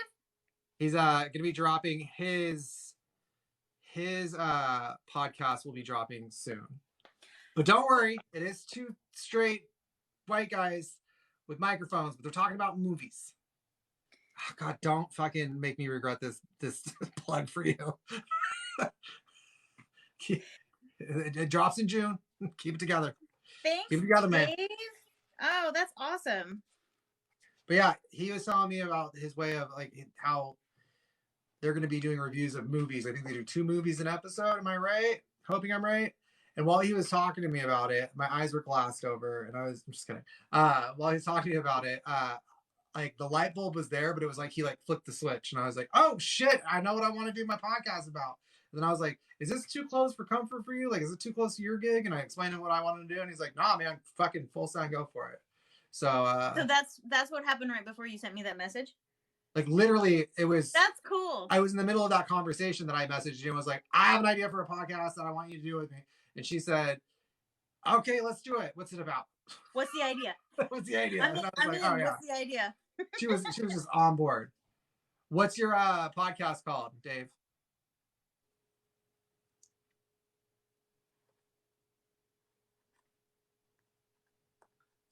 Sir. First Prize Films. Nice. Cool. I've asked him that like 3 times in the last week, and it's the first time he actually fucking tells me. First, just like a straight guy. Oh, and ladies, he's very easy on the eyes. You might want to go stalk him for a minute. That's really cool because I love the story of how our podcast came into being for anybody in my chat or John's chat who hasn't heard it yet. So that's kind of cool to like have the guy who started the whole light bulb. So he turned it on, like it was already there. Okay, all right. I'm trying to compliment you, man. Oh yeah? Okay. Well, it's a funny way to say insult, but whatever. So let's move on to your favorite, the Frog King. Who would you recommend the Frog King to? Because I have to recommend it to somebody, right? Yeah. Who would you recommend this to? Donald Trump. I mean, make sure it has a lot of pictures, but it seems it's only like a page or 2. Like, you make a promise, you got to keep it, bro. Like, pay your workers. Oh, that's why you would recommend it? Uh-huh. Not the daughter piece to it? No, I meant that too. I'm just keeping it cute. Trying to keep it cute. All right. Yeah, I'll go with that. Yeah, sure. Or Joe Biden. Have a very long discussion about some student loans with him. Student loans. Like, hey, bro, listen. All right, what about Puss in Boots? I know who I wouldn't tell this story to. Shawshank. Oh, She'd be out there running. She already runs circles around Chris. Yeah. Her 6-year-old manipulates the shit out of her 18-year-old. Who's in my chat right now? Eating his homophobic chicken. Oh, God. Wait, hold on. Shh. I was listening to hear, oh, come on, from the other room. I was giving him so much shit for that Chick-fil-A he ate. Yeah, as soon as I told you that his girlfriend watches or listens to our show, like, yeah, she's a fan of Cracking Spines. You just only gave him crap for the oh yeah. Like, oh, she gets a pass. Even though it was her idea. Like, I don't blame women. Who do I look like? Basile? See? Had I not been reading Basile, I might have, though. Just may have. Don't come from in the chat. Dev, pick on him. Bully him. He needs to see what the real world is like. Yeah, Dev, our resident, our fire starter is like, how dare you? Someone let the pit bull off its leash. You gotta double knot that bitch. She'll get away. Put her in the harness. You know? The one that clips in the front so she doesn't somersault when she tries to chase. Yeah. Just all arms. All right. Okay. It's hard with this one because it's like, it's not like the questions, like specifically question number 2 from Bookends. Like, what question would you recommend for book clubs or people who are reading these all together? Like, okay, so let's start with yes, Dev. I know, babe. What's she saying about me? What's she saying? She says that she'll chew through steel. To which I said, yeah. we know. I've seen it. Okay, so what questions would I recommend? How would you? I'm recycling. How would you readapt the story of the Ugly Duckling to fit a current social construct? And in what setting would you put it? Okay. I would fully do like a almost satirical piece. You remember those episodes of Sally, Jesse, Raphael where they would like show like the ugly duckling from school and they come out and they're like bodybuilders, like perfect skin and hair? Or was that Mari? Pretty sure that was Sally. Oh, it's Phil Donahue. Was it Ricky Lake? It might have been Ricky Lake. Yeah. Yeah, the like ultimate, like, look at her now, yeah, sort of like, yeah. Yeah. The Ricky Lake story. That's how I would do it. And Jenny Jones. I forgot about Jenny Jones. Oh, shit. Yeah. Yeah, we grew up in the time of daytime talk shows. Y'all missed, you youngins, Gen Z, Chris, I'm looking at you. Y'all missed out. Y'all missed out. We had fights on Springer. Yep. We had runaway, cry, trip, fall over. It still happened, but now he's retiring. Amari. We had people outing each other on Sally, Jesse, Raphael, which turned out to like ended up getting someone killed. Yeah, I remember that. Mm-hmm. And my friend was on it because his sister was kidnapped by a serial killer that cut her boobs off. That was something. We had Club Kids on Phil Donahue and Geraldo Rivera. Yep. That was fun. Geraldo was a talk show host. He was not always a correspondent. He did trash TV, and then later on went to do more trash TV. Right. Montel, he had MS. He worked out. He had a. I forgot about Montel. Mm-hmm. Dang. Okay, so that's what I would. That's what I would rewrite the story for. Now, what about you? What question would I ask? Yeah. For Ugly Duckling, I would maybe talk about all the different phases of the story because he follows the seasons, right? Kind of. He's born in the spring, summer, makes it through the winter into the spring, but in each one of those seasons he meets a different animal / human, and I would ask the question, what do those animals represent in his transformation story? Okay. I like that.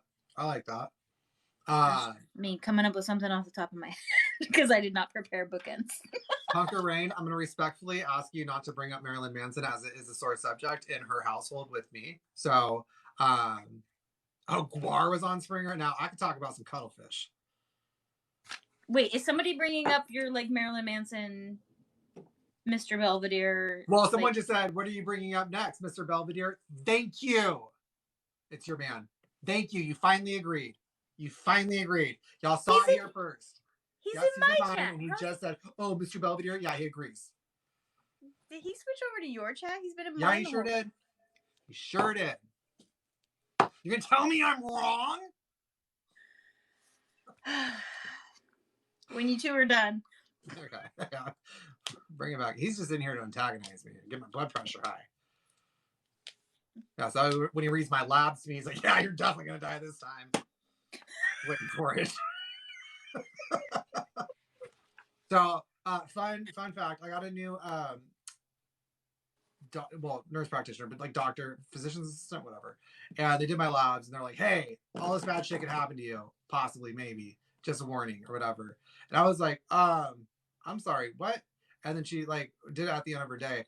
And so I tell this one, I'm like, "I'm dying." And she's like, "You're not dying." And then she goes to her husband and she's like, "John's dying." And he's like, "No, he's not." And then he got his haircut and I was like, "Here." And he's like, I gave him my labs and he looked through them. He's like, "Oh, no, this is high because that's low." And I was like, "Oh, so I'm not dying." He's like, "No, you're fine." Like, yeah. Right, cool. It's nice being married to that. For who? You or him? Especially when I'm sure he hates it, but when I was pregnant, all the things that I wanted to Google that I would just basically be like, "Hey, is this, it's normal? Okay, cool. Great. Okay." So Aaron Nine Toes came in and he goes, "I don't know what you're talking about. I'll just tell you that you're wrong. You think either one of us has not heard a straight cisgender white man try to tell us we were wrong when they don't even know what we were talking about? You are one. I have dealt with millions of you." I have a list. I dealt with 1.2 thousand of you at once for 16 hours. 10 out of 10 would recommend. Gaslight straight men. Any chance you get. It's fucking hilarious.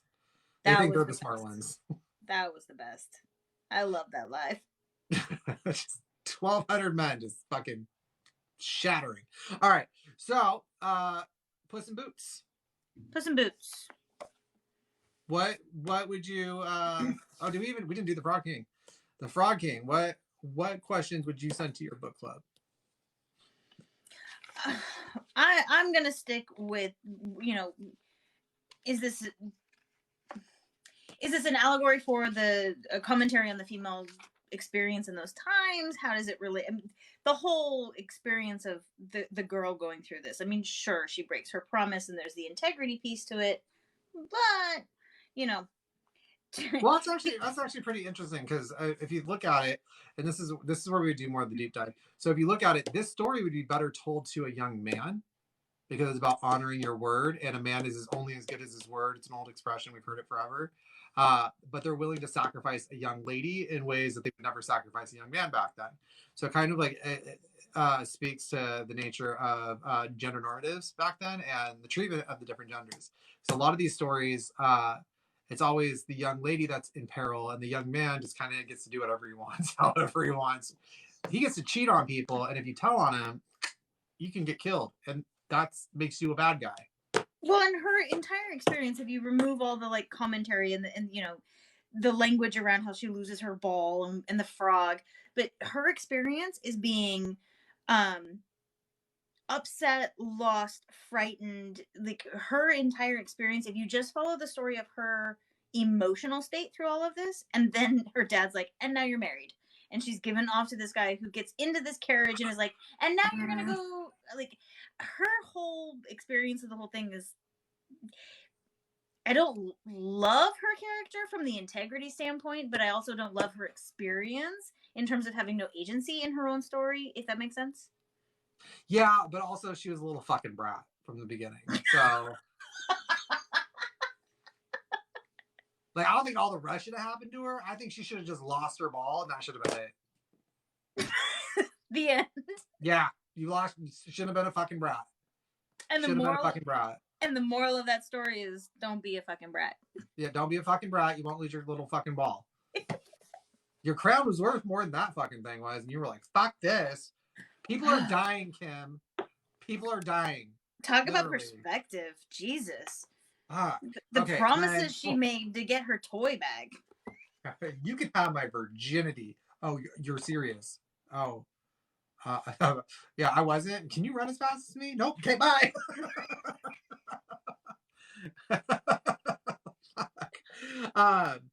Yeah, that was a hard one to go through where we're doing it live in front of people, and I can't edit out all the things that we want to say. Yeah, you guys have not a clue to how fucking... I need to get the Patreon set up. Like, literally, we'll probably do, like, 20-minute episodes of bloopers. Well, no, like 15-minute episodes of bloopers. We'll probably have, like, 30 ready to go, just out the gate. Yeah. It's hours of... Like, literally, you guys will hear 45 minutes to an hour and 20 minutes, roughly, depending on how much we really resonate with the material. And that's usually a bad recording. Like, a quick recording for us is like 2 hours and 15 minutes. Yeah, I think 2 hours is our average. We go upwards of 2:15. Some of the shorter ones have been like an hour and 45, but around 2 hours I think is our average time. And then this genius, I mean that like not as like a dick. The way he said it. I talk so much shit that he want to try to pay a compliment. He doesn't mean it the way he said it. Anyway, like this episode that aired today, I thought was just gonna fucking tank. I was laughing. Yes, I do laugh at we both do. We will listen to our podcast, and she especially, like, she will call, like, not call me, but send me voice memos, like, where I'm like, okay, breathe. Now say what you're trying to say. And it's just her, like, laugh crying words. And I'm like, what? And then she'll be like, episode. Oh, I'll just send it to you. And then she'll send it to me, and I'm like, I have to choose what goes in the opening, which is sometimes really hard to choose because there's so many good things, and then the outro, which is hilarious conversation. So by the time I've finally chosen it, I've listened to like whatever the 3 options are multiple times. So when I'm finally like, this is the one I chose, I've listened to it so many times I'm dying. Oh yeah. So Pucker Rain said the amount of times Candice had to bite her tongue in response. I wish I could know what she was thinking. Well, usually when she bites her tongue like that, you guys don't see it, she'll either grab a sharp object and put it back down, stare me in the face while I'm like this. Bitch. Like, just wants to fucking just... I mean, when we did our Cinderella story motif, the neglected daughters motif, we were fucking laughing so hard. We were crying. We were laughing so hard. My face hurt. My abs hurt. My neck hurt. I had such a headache. Such a headache. Fucking Mr. Belvedere in here was like texting her about like, are you guys okay? Are you guys okay? Do you mind? We're in the middle of recording. It's a hot set. My kids will be downstairs with my husband, and we'll be recording an episode, and my daughter will turn to my husband and be like, "Are they all right up there?" Shawshank is worried. That should tell you something. Okay, so Puss in Boots. What questions would you? I don't know. Oh, okay, so my questions for Puss in Boots would be, really, what? I think I already know your question. I think you already asked your question earlier. What? Which is an outro of the middle child. Well, there's that, but it's in the brain over bronze, and so it's interesting because Puss in Boots totally brain over brawn, but I guess this isn't really a question, but like the Marquis just sort of gets to float through life. Like, what's the moral? What's the moral there that he gets? Well, at first, in the beginning, he's like, okay, so he gets an ass, which he can like transport goods back and forth, so he can make money off that. He can make some money off the ass. That one's got the mill. He can, if he works it right, he can make money off the mill. I get a cat, which I could either eat and then turn into like fucking mittens or something. I'm like, but then he's like, no, like, and the cat's like, hold on, don't eat me yet. Wait, right. Hear me out. And he's like, all right, what you got? And he's like, all right, and he trusts the cat. Right. So he's like, what was his role? That's what I would say to discuss. What was the Marquis's role? What was the youngest brother's role? And I'm speaking from personal experience. The youngest brother is usually favored more, so technically he would have gotten everything, but he did have older brothers, so I was the youngest. Anyway, okay, and then let's do your favorite casting call. Oh, this is hard. I already know who I like. Okay, so okay, I got it. You're gonna be like, God damn it! Wait, are we starting with the Ugly Duckling, or are we gonna... who do you want the Ugly Duckling to be? I don't know. I hear him in the voice of Eeyore, so really? I'm trying to think of just this like, no, guys, I'm so ugly. Please don't hate me. No, is it just me? I was getting Jonathan Taylor Thomas. Simba, young Simba from The Lion King. Yeah, he got depressed for a minute. Huh. I also think I don't know. You don't understand me. Just kill me. I don't. Okay, fine. Devin Sawa. Wait, too soon. Jonathan Brandis. I see one of the child tween stars. Why are you in the 90s in like Tiger Beat magazine, man? Put down the Tiger Beat. What are you doing? Fuck. Okay. Cole Sprouse. Okay. I'll give you that Big one. Daddy. Yeah, I'll give you that. Or from that hotel show that they were on Disney. Zack and Cody or some shit.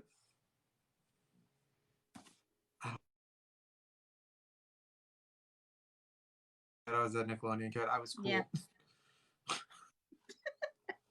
All right, so Frog King. Who are you having play? The little girl. Yeah. Can we go past and present? Of course. Veruca Salt. Who? Charlie and the Chocolate Factory. The girl who plays Veruca Salt from the Willy Wonka. Okay. That's not bad. See, that's not bad. See, that character, fuck her. She could, and bad egg, womp womp. Very that.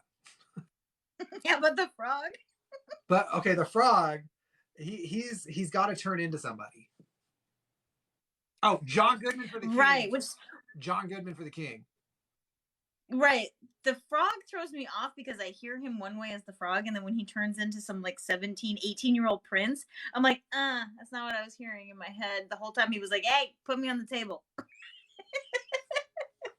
I want to eat off the plate. Somebody in my chat said Christopher Walken. No, put me on the table. I want to eat off your golden plate. I can't do it. Where are you going? I can't do it, Christopher Walken. Hey, talking my guy all wrong. I don't like your tone. You do it again, I'll stab you in the face with a soldering iron. You're walking too fast. You're walking too fast. Ribbit.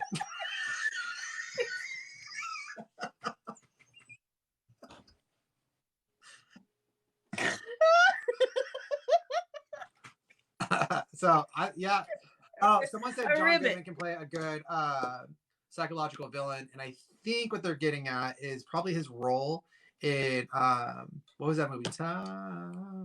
It's almost with Denzel Washington.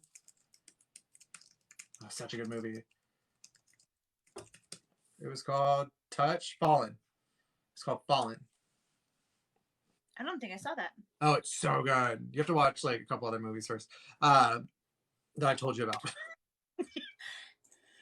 You gotta watch Grimm now. All my free time. So yeah, I put.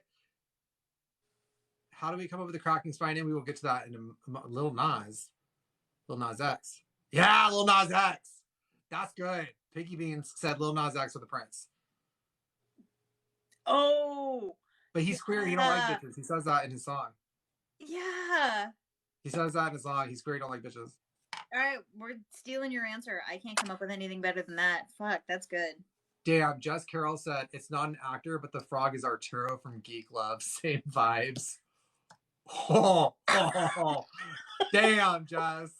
You must be fun to take to dinner. That's a true fan of ours right there. Thank you for bringing that shit up. Oh fuck! Why you take it? Why you gotta go there, Jess? It was one suggestion, and I just can't live it down. Wait till you guys read Feed. Feed is great. Feed's gonna make you probably cry. Didn't make me cry. I have no soul. So it's fine.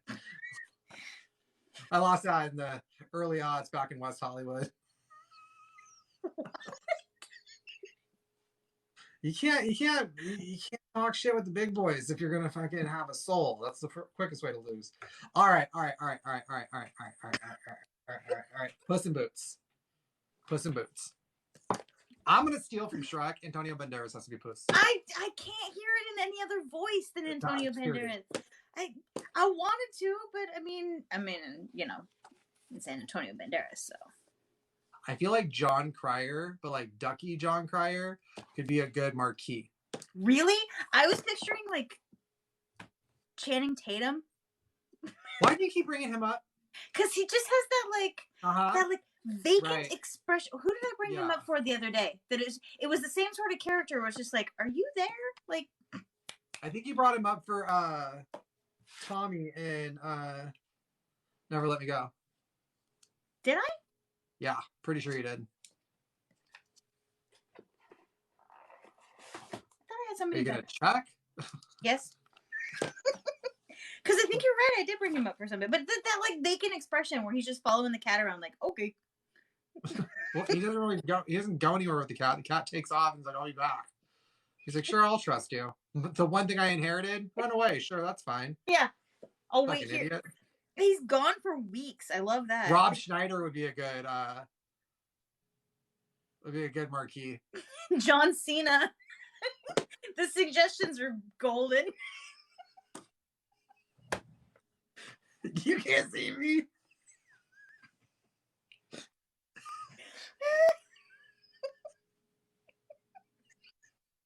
So stupid. All right, I'm gonna ask you guys. Who would you cast for the role of Puss in Puss in Boots? And sound off in both of our chat functions, please. Yes. You guys, how many likes you got on yours? It should be right under your name. 14.5K. 13.1 over here, guys. Thanks. Fucking thanks. Yeah? Ooh. Tom Holland. Tom Holland. That's an interesting answer. Tom Holland would have been. Oh, Tom Holland could have been the frog. Oh, after he gets smacked in the wall and he turns into Tom Holland. Yeah, but before he turns into Tom Holland, he's Antonio Banderas. So I'm gonna go to the frog real quick with Tom Holland. Tom Holland will be the human prince of the frog. That's a good answer. Yeah, but Morgan Freeman will be the voice of the frog.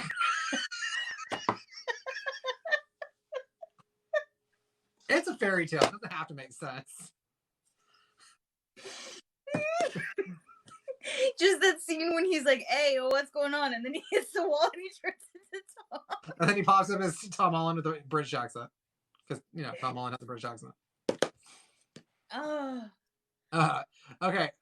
Come on, guys. Who would you cast in the role of Puss and Puss in Boots? What you got over there? Anything on your side? Come on, kids. Tom Holland.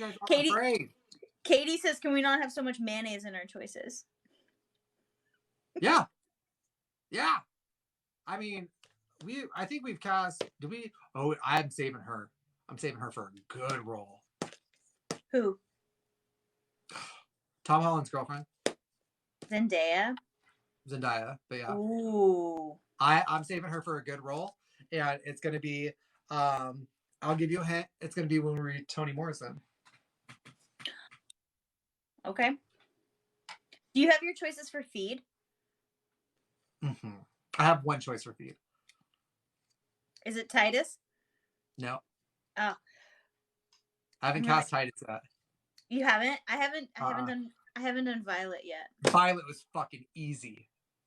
I was taking notes next to like I have purple tabs for Violet. I swear to God, it wasn't intentional. It was the last color I had.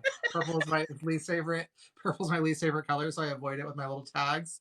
I have plenty of purple. I got purple for days. I fucking hate purple. I've never used a large purple tab in my life. But yeah, like I was writing, oh, this speak to the actress's style, and I'm like, oh, bet. I gotta come up with one before you come over tomorrow. I don't have one for her. Oh, I'm so ready for that. So are we gonna do Titus? What about Link? I can come up with one for Link. I have Violet's dad. I came up with one for him. Oh, I know who I'm thinking of. I just don't remember what was he in? Like I can see the actor's face in my head, but I can't think of his name or anything he's been in. I feel like Diane Keaton might have been in one of the movies that he was in. I'll figure it out. Oh, Monroe, though.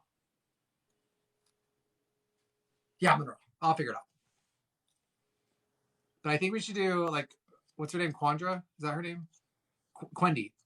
Quendi and... Yeah. Quendi Link. And Link and... Callista. How do I remember? I know I just read this book. Callista, and what was the other one's name? She had like a boy's name, but it was like the end of it was chopped off to sound like a girl's name. Okay. Well, I'll need to come up with... I do know who you're talking about. I came up with Titus. The one that was like, that guy is gross. I'm gonna take a step back. The dad is gonna be Paul Rudd, not her dad. Titus's dad, just out the gate, Paul Rudd. Cameo style Paul Rudd. Serious note. Or actually, I changed my mind, and I'm not telling you till tomorrow. Somebody to ask where the Cracking Spines name came from. Oh yeah, they asked in here earlier. So a lot of it has to do with the play on words and Wonderwook. If he's somewhere, he's probably on her side because he's a fucking traitor. But so there. I'm gonna open this book for you guys. Okay, you're gonna see at some point. Oh, there it is. See how it's like breaking. You look at the spines of most of my books, it's hard to tell on this one, but you have all the cracks down the spines because when you actually read your fucking book, then you don't have them for like decorate. Like I will say this always, these are trophies, not decorations. Yep. Trophies, not decorations. Okay. So, like the ones that are like stacked sideways, those ones are like my reading queue. A lot of that is like fucking nonfiction, which that might have to wait till 2023. I feel like I'm that fucking one. Anatomy of Fascism and A People's History of the United States almost fucking killed me. I couldn't do it. Over there. Now I'm just reading everything for our podcast. I don't have time to read anything in my queue. Same. I barely have time to read anything in the podcast. Like we filmed tomorrow and I read 240 pages today and I have like 59 pages left. Oh, you haven't been going through the discussion questions in the back, did you? No, I'm not gonna touch it. Okay, because the book's my book, so I'll ask you the discussion questions in the back. I'll pick a couple. There's like 9 of them. Mm-hmm. Every time I see a little bit of turquoise, I'm like, it's time to... I'm starting this one, so I'll do it on live. This one right here. Yeah. If this hurts your soul, start reading your books better. Yep. Like, so Cracking Spines... lay flat open. the Pearl Clutching banned books. We have a banned books month. Yeah. And to show our dedication, now there's 32 people in here. Real sick your shit, TikTok. So there's I'm not sure if you guys have seen that new show on HBO, Minx. No, but Jake Johnson's in it, which makes me want to watch it. It's so good. There's a lot of wieners, though. Lots of wieners. And like the villain in it goes, she's like a city councilwoman. She goes, what do you want them teaching Salinger in our school? And I was like, thank you. Thank you. Yeah. I can agree with this villain. But yeah, so during Banned Book Week, just to show our dedication to all of you, I have agreed for both of us, gun to her head, that we are going to reread. Don't say it. Don't, please. In 20 years since I read it, we're going to reread Catcher in the Rye. I'm just keeping in mind that my favorite author has been banned more than like anybody else. So I get to read something of hers. She's going to be my palate cleanser. That's how we're going to finish that month. What month is that? Okay, so Catcher in the Rye is the worst book ever written. Anybody who touts that they love it, that you have to read it, it's such a classic. Red flag. Those are the people that don't like cracking spines on their book. And they will gaslight. Read the books like this. They will gaslight you if you tell them, "Oh, I actually hate that book." Like Holden Caulfield, I don't love him. They will gaslight you, and all the literally will light that kid on fire. Give him the chance. I will light that kid on fire. Yeah. And turn myself in afterwards. That's what I tell my people. In high school, everybody's like, oh, the coffee shop crowd, they're like, oh, Holden, and then you go to college and you become a lit major, or you get into like some of the higher level English classes, and people are like, this is a horrible fucking book. And you're like, thank you. I have found my tribe. Yeah, like fuck all the way off. The coffee crowd is cool. You know what's really cool, Candice? There's this place. It's a gay cafe in Long Beach. It's called the Library Cafe. Oh, it's already you're already there. They have really good coffee. Their coffee is really fucking good. Nice. And it's just books fucking everywhere. And it's got that old coffee shop, Victorian house that wasn't really kept up, but very antique-y feeling. Like it's very that old Victorian chairs, antique furniture everywhere. Almost everything in there is for sale. There's art. They have open mic nights, and it's so fucking cool. I'm gonna find pictures of it and send it to you. It's so dope. We used to have meetings there every Thursday. Looking for. See, these are notes. It's just a bunch of notes. Color coded because nerd. But. Oh, should we tell what the so we have a couple, there's still time. We have a couple too, actually, giveaways that we're doing, contests that we're doing, where you can earn yourself a $25 gift card to Barnes & Noble. One of them is it's a raffle. So if you go and leave a review on any one of our platforms, and you can leave a review on multiple platforms. Yes. So if you leave one on all of them, then you've been entered in multiple times. So go nuts. Yeah, because every platform you leave a review on, and you have to leave the review though. You can't just rate it, because we need to be able to see that you left the review. That earns you one ticket into the raffle. Then we will reach out to you. We need a way to reach out to you. If you guys follow us on Instagram, Cracking Spines Podcast, we will say whatever username that you use to do that, or we'll try to figure out a way to reach out to you that way. You will win a $25 gift card. I had in one of the episodes this month mentioned something Giambattista Basile is known for as far as imagery goes. I even said it tonight. Yeah. I'm there. I got you. Yeah. You figured it out? I got it. You got it? You feel where I said it? You also said it in... Yeah. Yep. So, to win another $25 gift card, you have to DM me and major bragging rights, because if you win this one, like... This means you, like, listen, I have a feeling... Hats off to the person who wins this one. Best... we'll get there. Yeah, I see your name, and I'm here for that. I love that you're expressing yourself. Von Gisler. So keep expressing yourself the way you choose to. I find it hilarious. But go DM us on Instagram at Cracking Spines Podcast with your answer. There is specific imagery that Basile is known for using in a lot of, not all of, but a lot of his work. And I say it in one of the episodes. And I also said it tonight. So don't say it here. Whoever sends me the correct answer first will get the gift card. Okay? And they're all timestamped, so I'll be able to see. Even if I check them out of order, I'll know who said it first. That's a good answer. The best novel I've ever read is the one I have yet to.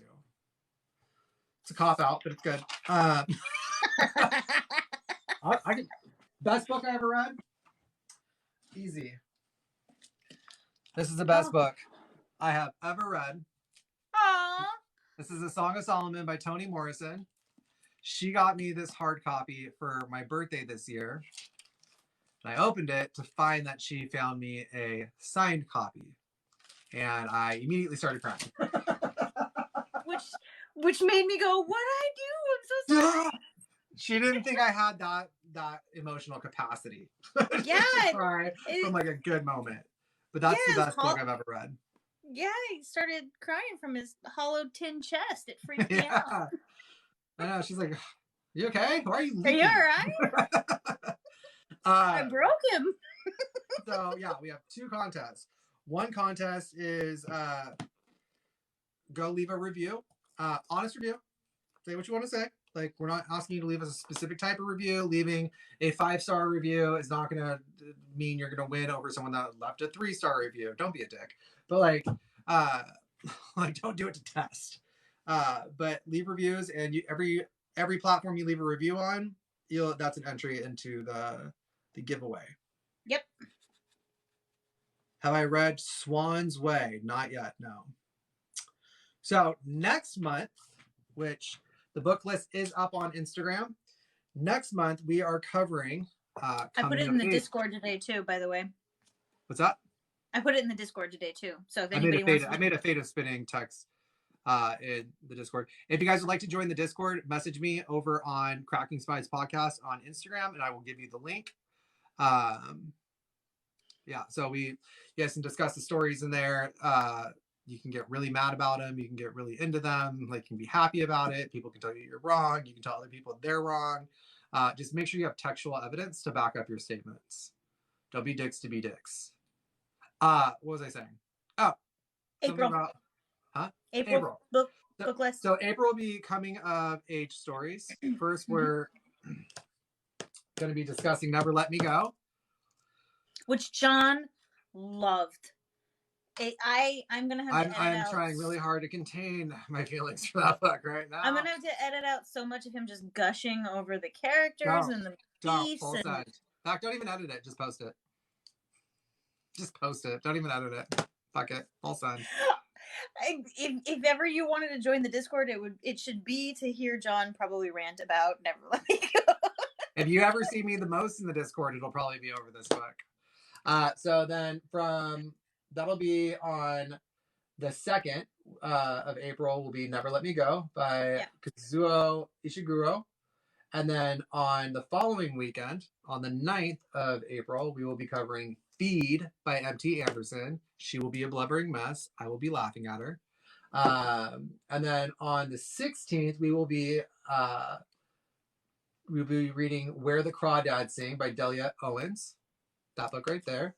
And then on the 23rd, we will be doing The House on Mango Street by Sandra Cisneros. And then on the 30th, we will be doing The Body by Stephen King. bringing back Stephen King. I'm excited for that. Is this a book of the month club? No, we actually do we do one book a week, and we have a podcast called Cracking Spines Podcast. It's available everywhere except for Spotify. Also, if you guys could please head over to our YouTube. It's Cracking Spines Podcast on YouTube, and subscribe there. We just need 100 subscribers, so that way we can like change the URL. You might have to search for it. You can find it in the link tree that is in our Instagram at Cracking Spine Podcast, or you can go to linktr.ee/Cracking Spines Podcast, and that you'll find our link to our YouTube there. Where that question? You never understood the hype of House on Mango Street. Okay. The question may be coming from the whole book club thing. This is actually probably one of the more popular ones, but that's not why we chose it. It actually fit the theme. We don't specifically go for book club questions or books. So Sally says, "Thank you. I've never understood the hype of House on Mango Street." So what we do, both her and I, we majored in English, and this is not literature specifically. This is not like a read at anybody, because not everyone has access to higher education, and so that's not the point. Most people, when they read, that have not been trained in literature, and I'm saying most, not all, but most people that read that have not been trained in literature read on more of a surface level. We tend to dive a lot deeper than that and go into like symbolism and motifs and character archetypes and plot points and monomyth cycles, and there's a lot that goes in themes. Yeah. And so eventually different types of like protagonists and antagonists, and when you learn to read at a deeper level, I always suggest to go back to your favorite book that you've ever read and read it again, because it becomes an entirely new experience and you get to enjoy it in a whole new way. Yeah, for sure. So, Harry Potter, the first Harry Potter book, I usually recommend that to people. As you start to get into a rhythm to read this, go back and read Sorcerer's Stone. Read it again now that you've done that. Like, yeah. In fact, Harry Potter is like a masterclass in the hero's journey. So is Katniss Everdeen, Lord of the Rings, Games. Frodo. Hunger Games, yep. So you read it 3 times and never got it. Well, maybe us reading it we only need 7 more subscribers to get to 100. Wow. Okay. What? I didn't even realize we're that far along on YouTube. We were like 82 the other day, weren't we? Nice. Thank you guys. Appreciate that. Oh. I can't wait to fucking change it so you can just go to youtube.com/Cracking Spines Podcast. That's going to be like so much search us out over there, or have to go to. Also, I was trying to get it going in here, but I couldn't sign into it from my iPad for whatever reason. Check us out on TikTok, Cracking Spines Podcast. I'm trying to get up to 10,000 followers, but every time I try to promote it on this channel or my other channels, like, it just gets fucking killed. Like, my views tank. I hashtagged the shit out of one, knowing that the hashtags was going to ruin it. And then I did a comment response in my own to tell people like, hey, this one is not, and the one that's comment response to the one without hashtags, that's the one that got the most attention. So nice. Yeah. You're boycotting J.K. Rowling? Well, see, I already have it there, and I've already purchased it long before all that stuff came out about J.K. Rowling being a TERF, so I'm not going to go waste my money for her to be like, haha, I already got it. Also, I support a lot of the actors and the people that were also on the sets of that. There's a lot of jobs created behind it, but my friend Cece Jacobs on here, very beautiful young lady, redhead. She's openly trans and gorgeous. Love her to death. She's fucking hilarious. Super soft spoken. She goes, she's like,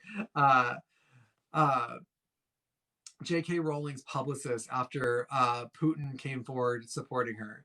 Hi, J.K. Yeah, I quit. Like, it was such a simple video, but it was so on fucking point. And she used to be blonde and had this very like look to her, and then she went to this like coppery red tone, like probably like 2 months ago. And I'm like, every time I see her with this coppery red, even though it's been 2 months, I am fucking floored every time. It looks so good on her. So good on her. The J.K. Rowling thing and the House on Mango Street thing, I think it should be said, we're not reading books that we love. Like, this is not a list of books that we're like. You'll figure that one out on April 2nd. Some of them we've read, some of them we haven't. This one that we're both reading to do in the middle of the month, neither one of us have read it. We don't know if we're gonna love it or we're gonna hate it. So Mango Street, the fact that you've read it a couple of times and you don't get it, you don't understand the hype, you don't listen in, because there's a very good chance that one or both of us is gonna feel the same way. This one, only one of us had read. And yeah, good call, not one of us had to apologize to everybody afterwards. So. Yeah, so I punished him with the episode coming out next weekend. And then we had both read this one, Stephen King's Misery, but once we had discussed it together, we both looked at it in a completely different new light. Right. So loving and hating the books is, we're never sure how it's gonna go. Like, we want you guys to see us upset with a book. Like, we were talking about this Fate of Spinning episode, right? We chose them because we were like, hey, let's move away from the princesses when we do our like the gnome princesses, when we do our folk and fairy tales, which we did this month. So we moved away from princesses, and that's why we chose the Fate of Spinning. And we also chose Little Red Riding Hood because technically not a princess. And we were so disappointed in Little Red Riding Hood because we realized what it was about. As we're talking about it, I was like, oh, this is fuck. Why can't we get away from this theme? Like, yeah. Trigger warning essay. But like, and then we got into the Fate of Spinning, and we're finally a woman. And then we're like, God damn it.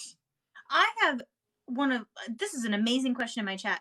Did you ever lose your love of reading because you had to read a book, like for school? My answer is no, because, and this speaks to what we're talking about. One more time, say that. Sorry, I was reading. Someone said, Jon doesn't like Feed, I'm assuming. You assumed wrong. It's one of my favorite books ever. The question is, did you ever lose your love of reading because you had to read a book for school or etc.? Absolutely not. And that's kind of what we're harping on here with, somebody commenting that they don't like House on Mango Street. That can be even more fun to talk about. I want to correct that. They said they didn't get the hype. Right. So it can be even more enjoyable to talk about why something, and I think our live tonight showed that, when something hits in a way that you're like, I did not love that, it's even more fun to discuss and more fun to talk about than the one that you're like, I absolutely love this one. Well, because I mean, think of this. This is where it's not your typical books and banter. So it's really hard to explain. Like, anyone that's listened to our podcast will tell you that I can't help doing it. They will tell you that this is nothing compared to what we usually. First of all, we didn't have like a running theme in the 3 stories that we read, so it was very broken up, so we couldn't compare them to each other, which is something we do when we did different motifs, like the Fate of Spinning motif. We had 3 stories of Rumpelstiltskin, or stories revolved around spinning, that we were able to compare them to each other. The same with Dangerous Wolves, Naive Girls, Neglected Daughters, and The Fruitful Sleep, which is Cinderella and Sleeping Beauty. So we were able to like compare and contrast those. So we had some versions of the story that we absolutely loved, some versions of the stories that we absolutely fucking hated. We ended up teaming up against Basile, and I hope he's rolling around in his fucking grave, honestly. I want to go piss on it. Do a little dance. Fuck that. Kind of bummed we didn't have one to read tonight. Like, yeah. Fuck. I'm almost willing to grab one and just fucking short story and read through it. So losing your love of reading. Losing your love. When we read books that we don't like, together we'll fucking roast the shit out of it. Like, we usually are on the same page of not liking a same story most of the time. So far we have 7 episodes. We've already recorded 8. We're about to record the 9th tomorrow. We're like a little bit ahead of you guys. Right. Because somebody has to go on vacations. Like, she's like, let's get all ahead. And she's like, guess who's using all of the free time? And I'm like, oh, girl, we're going to be doing some heavy reading real quick.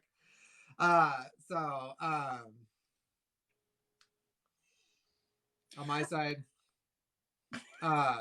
But been locked in a house with toddlers for 2 years. I get a vacation. Yeah, true. True. Thank you. So there will be times where she'll like the book and I'll fucking hate it. And like the book tomorrow, I'll give you a little teaser. Next week's book, Never Let Me Go. He loves it. I couldn't fucking stand it. And she's moderately okay with it. Yeah. I mean, I wanted to throw, like, I have thrown 2 books out a wall, right? One was just a book of lies. And then the other one was Catcher in the Rye. Fucking chucked that fucking thing out a wall when I finished the last page. Yeah. I'm going to spoil it for you guys. So I don't fucking care. The end of the book is him going, I'm done talking. Never gets to the point. Fucking trails you along the whole time. Then goes, I'm done talking. I don't feel like talking anymore. That's it. Mm-hmm. Yeah. No. Okay. We're going to be reading that in a couple months.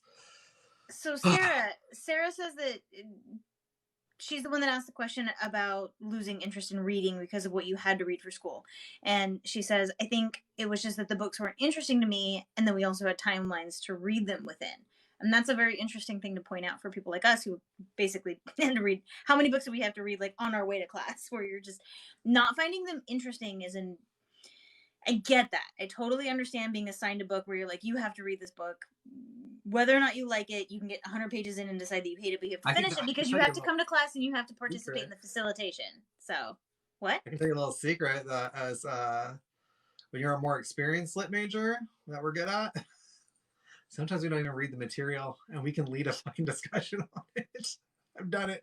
Yellow wallpaper. I was assigned that 6 times in my 3 times in my associate's program and 3 times in my undergrad. And I never read it. And I bullshit my way through the first one, used the first one to bullshit my way through the second one. By the 4th time, I knew that fucking story like the back of my hand. And it wasn't until a year ago, which is like fucking 6 years after my, 4 years after my undergrad, I actually finally read it. Yeah, we've all been there. But why do I hate this book? Why am I not enjoying this book? Why is this boring me? Why is this not holding my interest? Those are just as valid as why do I love this book. So when I was in school and there was a book that I was assigned and it's like, you have to read this.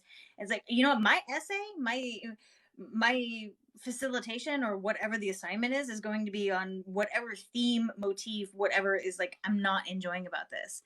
And follow that rabbit hole. Dive down that. Like, what you don't like about it is just as valid. You don't have to love it and appreciate and really esteem the book in order to enjoy and excel at the assignment, if that makes sense. So like with reading, it's not so much the story itself, it's the approach that's a lot of fun. So for me, like, we encourage people to get like the Herder's Dictionary. This is a dictionary of symbols. So you go through it. Like, I opened this earlier and what was I looking for? Cat? No. No, it was actually was it for feed or was it for the fairy tales? It's for the fairy tales that we did tonight. There was like a certain plant in the Ugly Duckling. A lime tree. Nope. That was in the Frog King. Ugly Duckling. Oh, you're right. Was it rhubarb? No. The Ugly Duckling hat. No, you're right.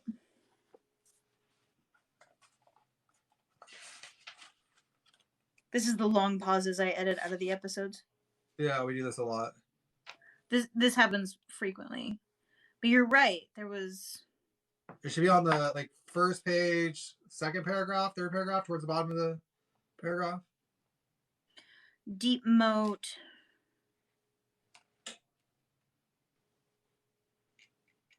Burdock. Burdock, that's what it is. Burdock plants. Okay, so I was looking for burdock, right? Let's see if that was something in here, because that was like a very specific plant to choose.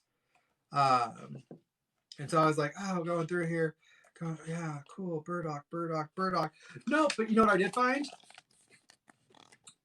It's backwards. I know. You can't read backwards? It says bundle of faggots. Because I wanted to be a homophobically hate crime tonight.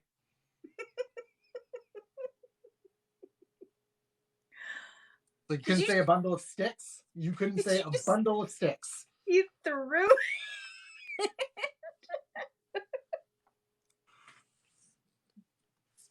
Disrespecting this bitch. The cardigan game is on point tonight. I know. Like, I messaged her and I was like, hey, I'm doing the English teacher cardigan tonight. And I sent her a video of me doing it. And she goes, you mean like this? And she had hers on too. For sure. But yeah, so it's more about, like, for me, it's the analyzing of the story. It's never about the outcome. I'm not always looking for a good outcome. That's an added bonus, right? So it's fucking dope when you read a book and you're like, holy shit, this is such a good book. Such a good book. And you get to share that with other people. That's really fucking cool. That's wonderful. They're not always the experience. And also, like, this is why we encourage people to read with each other. Because when you fucking hate a book, you're like, am I crazy? And everyone's like, no, I fucking hated this book too. You're like, right? Like, I was counting the pages trying to get through the end. Our first episode, we did a book that neither one of us had read. And I'm so glad that's what we did. Because we chose a book together. All the Ugly and Wonderful Things. Oh my God. And we went through the episode where we're like, this is fucking bad shit. Like, this is horrible, right? But it's good, but it's bad. But like listening to that first episode, that's quintessentially what that experience is like, where you're like, did I like this book? Did I hate this? Got an awesome question. How do you feel about audiobooks? We've actually been very vocal about how we feel about audiobooks. We are 100% supportive of audiobooks. We don't like the pretension of people that say, oh, you're not really reading if you're not holding the book in your hands. You are hearing all of the same words that someone is reading off of paper. You're just having somebody read it to you. Yep. Some people absorb information better audibly than others that absorb information via reading. Now, there's also, you have to take into consideration people that have things like dyslexia or other learning disabilities that makes reading harder for them. So being able to listen to the information they're taking in, they're still taking in the same information you are. And sometimes someone's like, what'd you just say? Like, hearing it can get you to be like, wait, what? Like, when you read it, you might breeze right past it. So the science supports when they do brain scans of people who have physically read it and people who have listened to the audiobook. They've consumed it in a way that in brain scans they can't tell the difference. So yeah. If you've consumed the material, you've read the book, as far as we're concerned. So also, somebody was, when I was talking about how I'm pretty sure it's Piggy Beans. Yeah, it was Piggy Beans. When I was talking about how Catcher in the Rye ends, it was just very much, I'm done talking. He's like, I don't know, they said, doesn't Stephen King do that? Maybe sometimes, but I would highly recommend you guys go listen to our episode 3, Misery. Because that's an allegory for addiction. And she was focused on the idea of addiction. She said, we'll tell each other like something. Like I told her, I'm focusing on slang for feed. I'm focusing on the way they talk. And so like, she's like, okay, it's just a heads up to be like, hey, don't focus too much on that. Because if one of us knows what the other one is focused on, then the other one can go focus on something else. And we can bring more elements together rather than us both getting stuck on the same element and only reading it from a very like one-sided point of view. But she brought up addiction and how that plays into the story of Misery. And, you know, me having had and conquered several addictions, bouncing ideas back and forth, we quickly realized it wasn't just like an allegory of Stephen King's addiction. It was an allegory of addiction in general. And Annie Wilkes, the antagonist in the story, is actually the personification of withdrawal. That was the fun part. Like coming into the episode wanting to talk about addiction. Oh, that was the most fucking. That was probably one of my favorite discussions that I've had throughout like all of schooling, doing this podcast. Like that was probably one of the. That's what I'm like. It felt like this is what I trained for. Like this was the moment I trained for. That's what it felt like. It was so fucking cool. Because so fucking cool. I may have brought up the theme of addiction, but it was in the conversation of it. And I asked the question, do you think the house is a metaphor for part of that? For, is it withdrawal? Because the lock, remember that? Like it was when he hears the lock. And that, if you listen to the episode, when I bring up the house, the two of us immediately like tumble roll down the stairs to the rabbit hole. like it quickly gets to the personification of withdrawal, and I love listening to that episode. Cool. It is. And if you want the banter from the books and banter, listen to Cinderella. Sunday. Because that's where we just full send make fun of the whole thing. Now we try to make a conscious effort to pick books that do have a audible version. However, that's not always possible.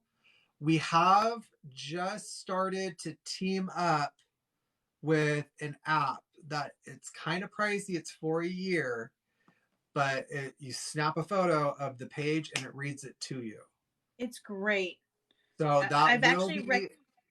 that will be on our link tree soon. It's just not there yet. We're working something out with Amazon, so hold off on purchasing things for us for a minute until we can figure that out real quick. Through our store, like we got approved for something, and then they're like, "No, you're not approved." And I'm like, "That sounds like your error, not ours," because I was able to get done in one night what you give people with lots of followers 4 months to do. So that part. Let's try not to do it on follower count as much, because I can go buy 10,000 followers right now. If that's like what they want, I can easily buy 10,000 followers and call it a day. However, we're not doing it that way. So I just proved like my worth, and now they're like, meh. But is Rose Red vastly different from the movie? I haven't seen the movie. But I will tell you this.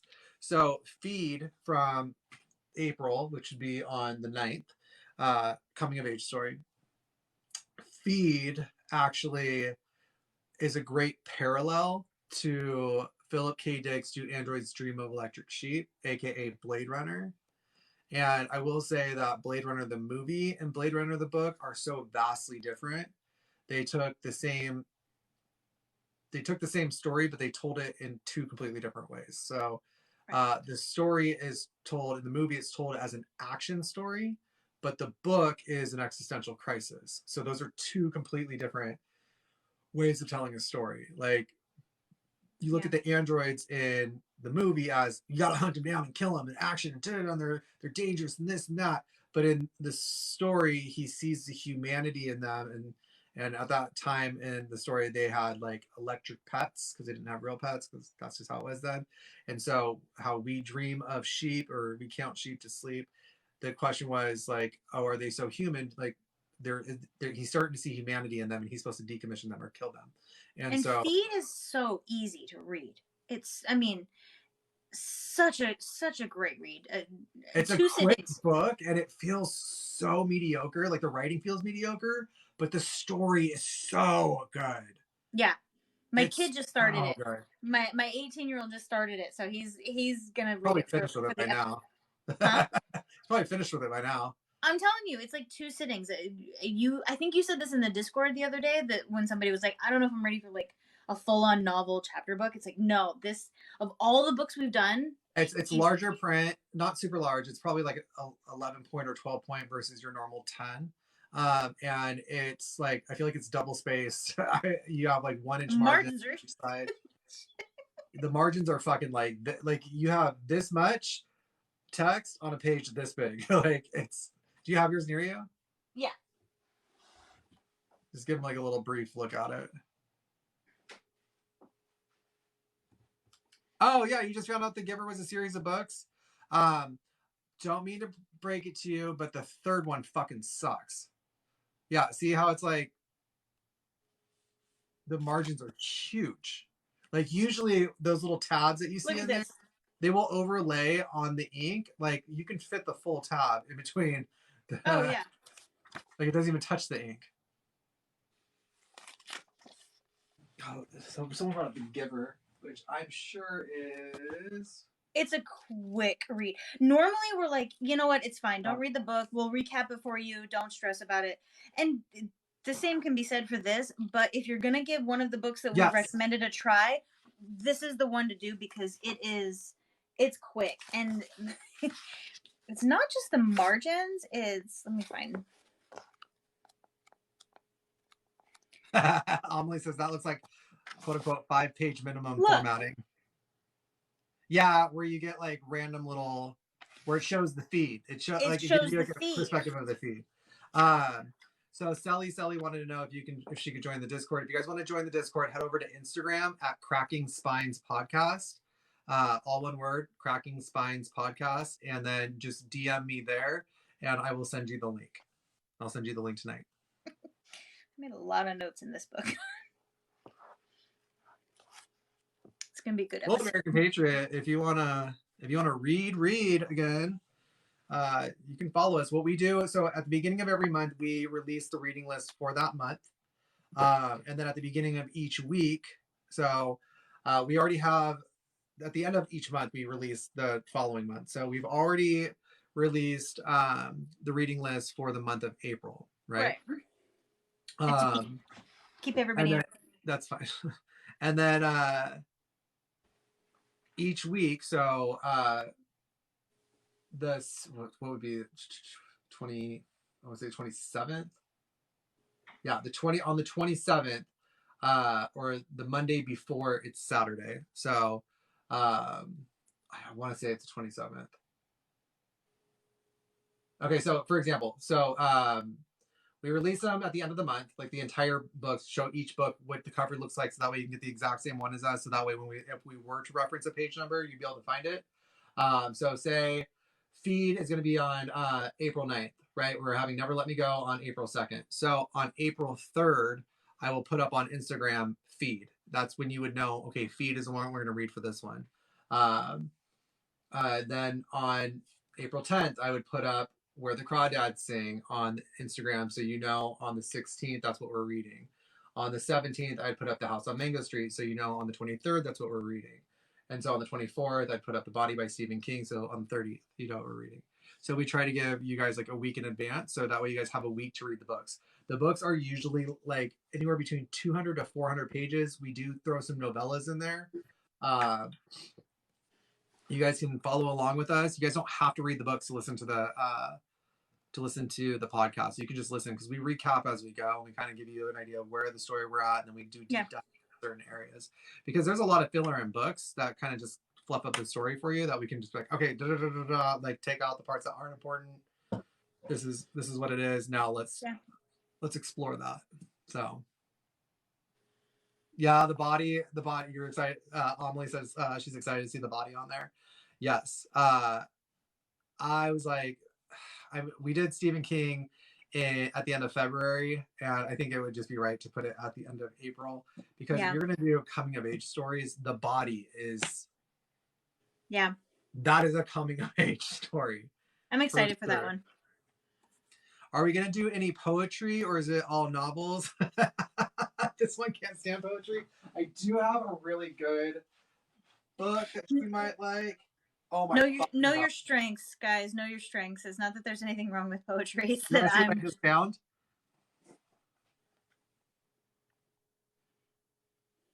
I read so many books. I forgot I've already read this.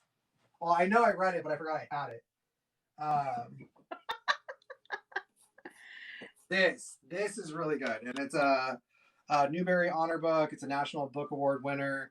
It's by I want to say Thana Lai, Inside Out and Back Again. Oh, I've heard of that one. It's all a poem. It's basically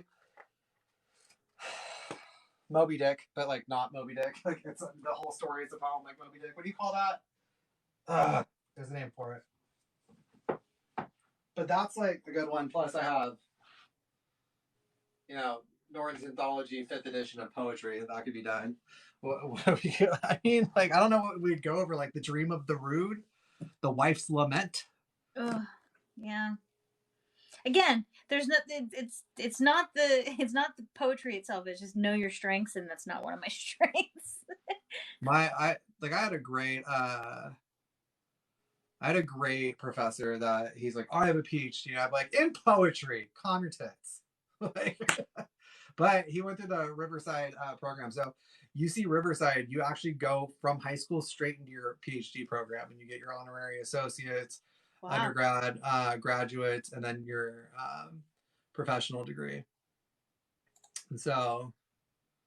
Well, even just 7 episodes in, we've realized that the two of us have completely different, it might be the same degree and the same credentials, but what you've read and what I've read, like your Chaucer experience compared to my, like all of my like British literature. I've read British. I hated British lit. If I have, especially the Romantic era, if I have to hear about a fucking strawberry blossom under a bumbling brook again, I will fucking chew off my own foot. But we have such different, like, what we've read in school. We're like, you read that in school? Like, I read Misery. I read it in a popular fiction class. You know, like, I read Chaucer's Canterbury Tales in Middle English. Exactly. So it's like, even with the same degree, you come to the table with like, oh, I've never read that, which is, we're 7 episodes in and we're educating each other already. I love that we have completely different libraries in our head of like, you know what we should read, and the other person's like, well, I've never heard of that before. So yeah. Like, yeah, it's, or I've heard of it, but like I never got the chance to read it. I never read it. Yeah. I mean, I feel like we could do,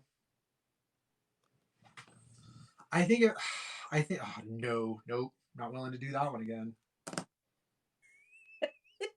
What's the one story that you had to read for 18 different classes? Brave New World. Okay, that's actually on the banned books list. I've had to read Brave New World. I would say that has been on a syllabus at least 4 times, if not. I want to see how you respond to this one. Beowulf. Oh, goddamn.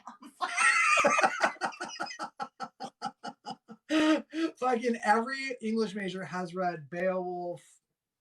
Well, I've read it 3 times. Yeah, so you read it like twice, maybe 3 times. 3 times, I think. Just read your notes out of your book for the next 6 classes you have it assigned in. I think 2 times it was required, and the 3rd time it was like on a, you can choose from a list, and I'm like, well, not that one.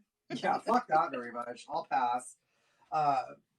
Where is it? Oh, and then the movie had your girl Angelina for your casting call. Oh my god. Oh, there's another one for you. Sir Gawain and the Green Knight. Oh, okay. This was one I had to read like 6 times. I only had to read that once. Really? Yep. I only had one class where that was one of the oldest stories ever. The Epic of Gilgamesh. Oh, okay. I was gonna say, if you haven't read Epic of Gilgamesh, King of Uruk. Another one that I only had to read. Companion. It's a very fancy way to say gay lover. All my books are packed, god damn it. Yeah, I know they are. Oh, do you remember when I was like freaking out that my Handmaid's Tale was missing? Yes. It wasn't. Your friend had it. No, she didn't. I just wasn't paying attention to my own system. Yeah, I have nothing over there. Everything's in boxes. See, there's writing everywhere in this fucking Look, yeah. When I tell you, you fucking tear your books up, you tear your fucking books up. Oh, show.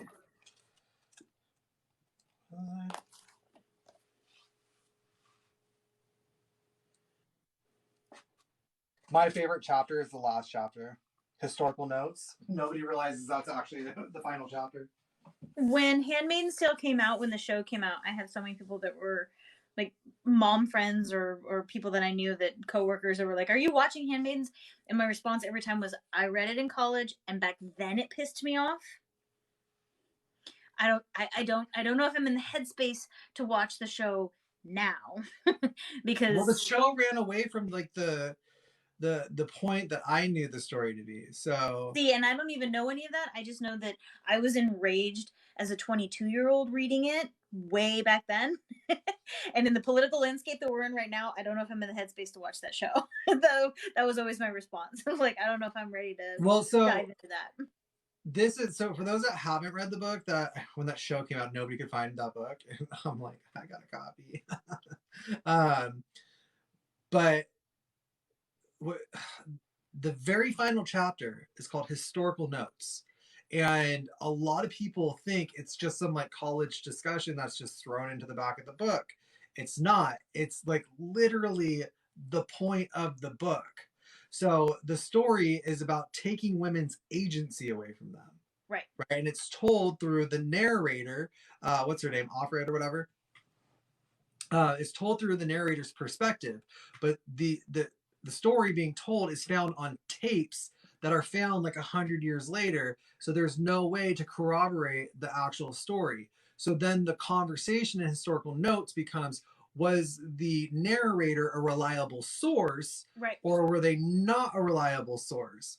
And then you would run back and forth through textual evidence that in all the chapters that preceded it to get into the argument of if it could be trusted or not be trusted. And the show takes that point away. It reinforces the idea that the agency was taken away, and the irony is found in the discussion of, are we going to give the narrator agency? And the reliability, well-written book.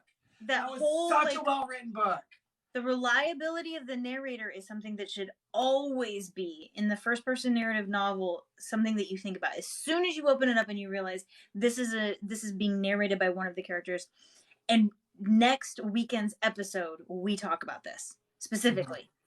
Kathy's reliability as recounting all of these stories and narrating the entire story of the three of them. It's always something to talk about. So I'm talking about Titus as well. I love that last chapter is an epilogue that removes itself from the narrator in Handmaid's Tale. And it challenges. It's so good. It's probably okay. It's very meta writing. Yeah. That's like, it's a fucking, like, we say this a lot. It's a masterclass in this. Like, so, Never Let Me Go. She says, oh, it's a masterclass in foreshadowing. Yeah. That I would say it's a masterclass in meta. In meta writing and meta storytelling. So it's hard to, when you try to explain what meta is to somebody, there's two ways that I can explain it. I can explain it through literature, the way that book was written, that Margaret Atwood wrote that book, or through the acting styles of Chevy Chase and Ryan Reynolds. They're the only ones in every story that they're in that they will look and address the audience while everyone else stays in the story and stays in the character, and they come back to they break the fourth wall. Yep. And that's their like little bit of meta. So that's one way to do meta. This way is which is Mel Brooks, basically every Mel Brooks movie you've ever seen. And Margaret Atwood is a story about taking agency away from women, and then at the very end giving the reader the opportunity to give that agency back or to keep taking it from them. Right. It's so fucking good. Yeah. And see, now a lot of people, when you read literature from a perspective where you weren't like taught to deep dive or go below the surface of reading, that is not a concept that your brain is trained. Some people naturally will find that, but your brain is trained to catch or trained to read or trained to understand. And so like when you do these deep dive into books, like the reading experience is so much more than just what you see on the surface. And for a lot of people, when they're like, oh, what if you don't like the story of the book? Well, there's so much more to a book than its plot point in the story. There's how it was written. What is it challenging? I always found essays were easier to write when I didn't like the book. Yeah. Oh yeah. I could fucking rage type like some bitch. Yeah. That's why I type 100 words per minute and just rely on ABC check to do the grammar check as well. I had somebody in the chat who was like, I got put off from reading because I didn't like the books. It's like, I totally get that. But reading for a class and an eventual essay is different than just reading for yourself. And I always found the essays wrote themselves when I hated the book. When you just absolutely love it, you're like, okay, I can't gush for 7 pages in this essay. I have to find something to talk about. But when you hated it, you're like, oh, I got notes. Yeah. Buckle in. Get yourself a snack. You're gonna need some water. I have thoughts. Yeah, like, you know, it's probably my favorite book to write a paper on was The Book Thief. I have not read The Book Thief. I figured he was gonna go grab it. I was nice with this one. But I haven't read it. I mean, we can't really put it into. It's 500 pages, so it's beyond what we'll save it for next season. Okay. Like, because I'm pretty sure we can do. It'd be really cool if we found 1 month where we find a 4-part book or a 5-part book, a really big one. Ooh, and do one each week. 1 week, and just kind of play with. It's a good idea. That could be like the because we usually have a month what we have planned out. That's just like we don't have an idea for. I think we figured out what July was going to be. We were going to be like dealer's choice, but we completely skipped over May.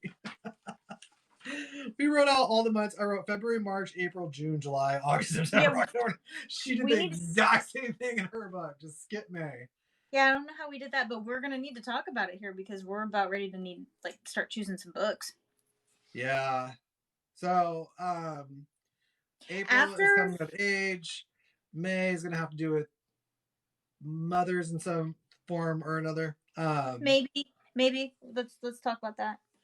Yeah. I read Feed and then I started the first part of like the Crawdads and I'm like, I don't know if I can handle problematic mothers and maybe we give me a break. Yeah. LGBTQ plus will be June, so we'll be doing like, queer stories then. Young adult will be August. I skipped over July because we have like audience choice right now, but we've been toying with a couple things. September will be banned books. Hey, Tiffany. Amelie said May should be about mothers. I know, but I'm not arguing that it's about mothers. It's just we just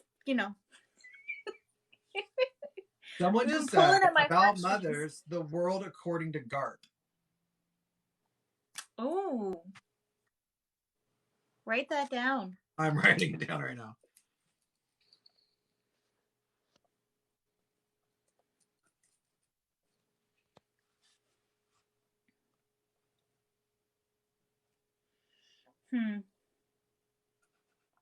I also feel like we can fit some of we can probably pull from the folk and fairy tale too. Because there's 3 versions of mothers there. Yeah.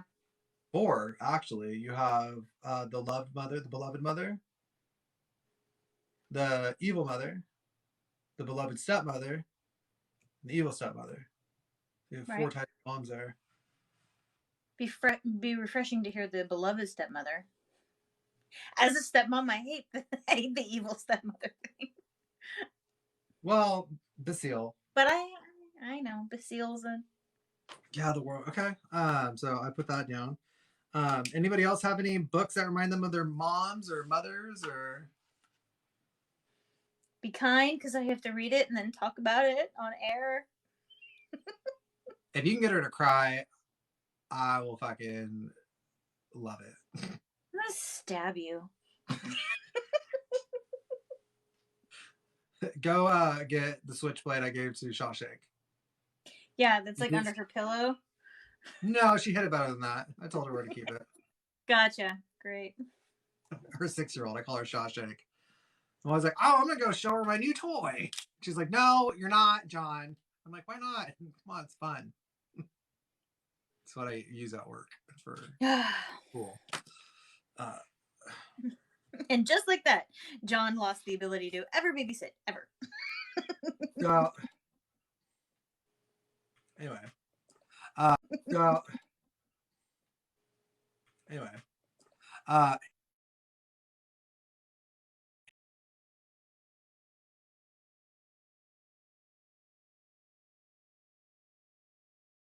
She read it in college. I read it in college. It's more about a woman's agency versus motherhood. So yeah, like motherhood's a smokescreen. Like the real story is about a women's agency. So it's designed to find its way into the hearts of women that may have been led astray when it comes to their beliefs surrounding feminism. right. It's meant to plant the seed and like pull them into feminism in a way where they can understand it for what it really is. It is a little bit fear mongering though to do that. So might be a good book for Republicans. They respond well to fear mongering. Never know. I mean, that might be the book. My grandma told me to tell you she's sorry. Is that the name of the book?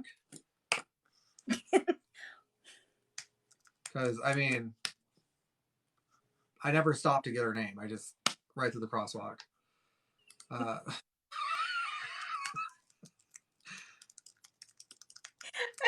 Like, did somebody just say that, or is that a book recommendation? I mean, that's what I'm looking at. Yeah, no, it's a book.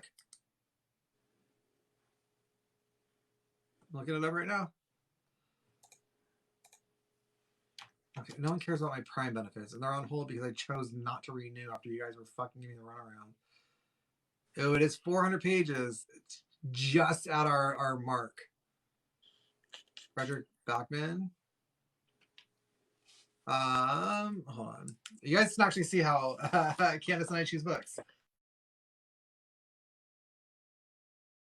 What's it called? Like pulled up, ready to go. Okay. So are we sticking with? Will you shoot me over that Speechify link? Yep. So Speechify is the app that you can take, and you can take a picture of any text anywhere, and it will read back the text to you. Oh, Jesus Christ, that's a long ass fucking link, but there you go. So let's see. Elsa is 7 years old and different. Her grandmother is, sorry, like this fucking thing takes a second. Is 77 years old and crazy. As in standing on the balcony and firing paintball guns at strangers. I'm in. Sold. Grandma's standing on the balcony shooting people with paintball guns. Let me. Does she at any point make a soup with 7 pieces of bacon rind? I recognize this cover. I do too. It is giving me a little bit of Art of Racing in the Rain. Oh my god. Have you read that? The Art of Racing in the Rain? Fucking destroyed me. Okay, hold on. Let me get into the link tree. So now I will say this about he wrote Anxious People. Okay. That's why I followed the.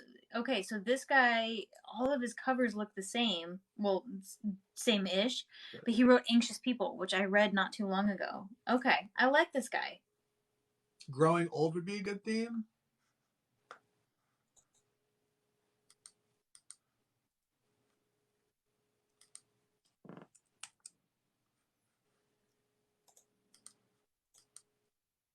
Huh. I'm down for this one. Same.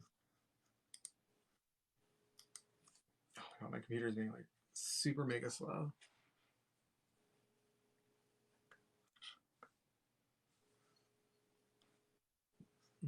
Yeah, let me log in here.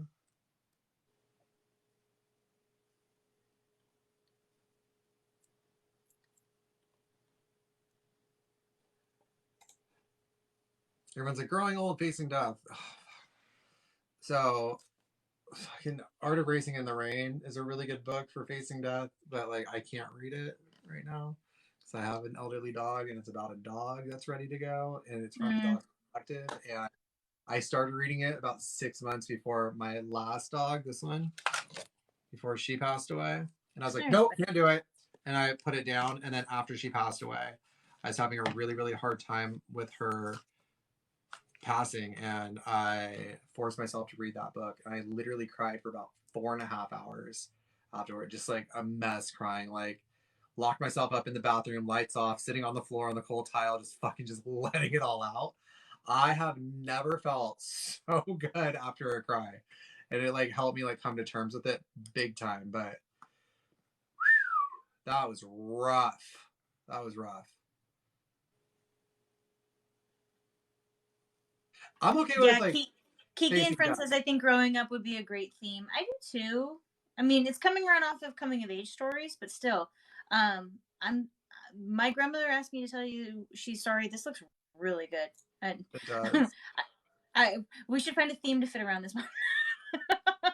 That's coming from Sully. That's the one that was like, oh, I don't get the hype behind House on Mango Street. And Love it. Actually, I'm very excited, Sully, for you to get into the Discord, because I feel like quite a few people may be like a little afraid. So I put the Speechify link for anybody that cares in the link tree. It's linktr.ee/cracking spines. Just cracking spines. Anybody that's a student should really consider it. My 18-year-old is transitioning into college, and it doesn't have to just be for fiction. I mean, you can scan literally anything, your textbooks. Anything. It's a great resource for that stuff. So, highly recommend. It's a little pricey. I think it runs for their like, you get a free. I think you get a free trial, but I think after that it is. If I remember correctly, it's 100 and I think 40. I want to say 100 for the year. I want to say 156 for a year. Yeah. So it's a little bit more than, I think it's like a little bit more than I can't do the math on that one. Pretty sure it's like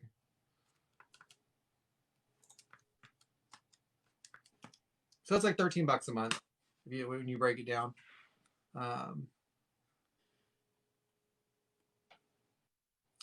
Not a student, don't have to be, but getting back into the love of reading. Do you recommend? What do we recommend? Well, we have a reading list over on Instagram. You can go through like just the posts there. There's some entertaining ones, but we also have like different reading lists that we're doing. You can start reading with us for the month of April. I didn't love the first book of the month of April. She liked it. A lot of people loved the book. It won a Nobel Prize. Fucking beyond me how that fucking happened. But like, you can import any PDF and Speechify can read it out loud to you. Textbooks, ebooks, essays, manuals, and more. You can save them to your library, organize them in folders, take them with you to listen anywhere, anytime. Speechify even highlights as it reads to help you follow along while you listen. Mm-hmm. It'll boost your understanding and focus. Remember more of what you read. There's actually studies showing that when you hear it at the same time as reading the words on the page, you tend to absorb more of the information. You can breeze through your content 2 to 3 times faster than it takes to read just by listening. You can do more at once, take your reading wherever you go, gym, park, even the couch. And you can put in anything that you write for work, for school, and it'll read it back to you. And having it read back to you is probably how you're going to catch a lot. And you can read it you can have it read back to you in different speeds. So it can read up to 9 times faster than the average reading speed. So you can learn even more in less time if you're able to keep up with it listening. So if you have like duplicated words or things that are like out of syntax, having it read back to you, you're going to catch an essay or something for work that you've written read back to you. You're going to catch that a lot better than if you just keep reading it on the screen over and over yourself. So and there's like natural sounding voices. There's a bunch of different accents. So if you respond better to a British accent because you're British, so you're not like, what did they just say? Like trying to pick up on the American pronunciation of it. It doesn't catch you off guard. There's a lot in here. Mm-hmm. Really cool. But you can find that over in our link tree, linktr.ee/cracking spines.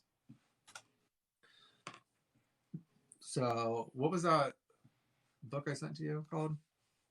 My grandmother asked me to tell you she's sorry, by Frederick Bachman. Bachman?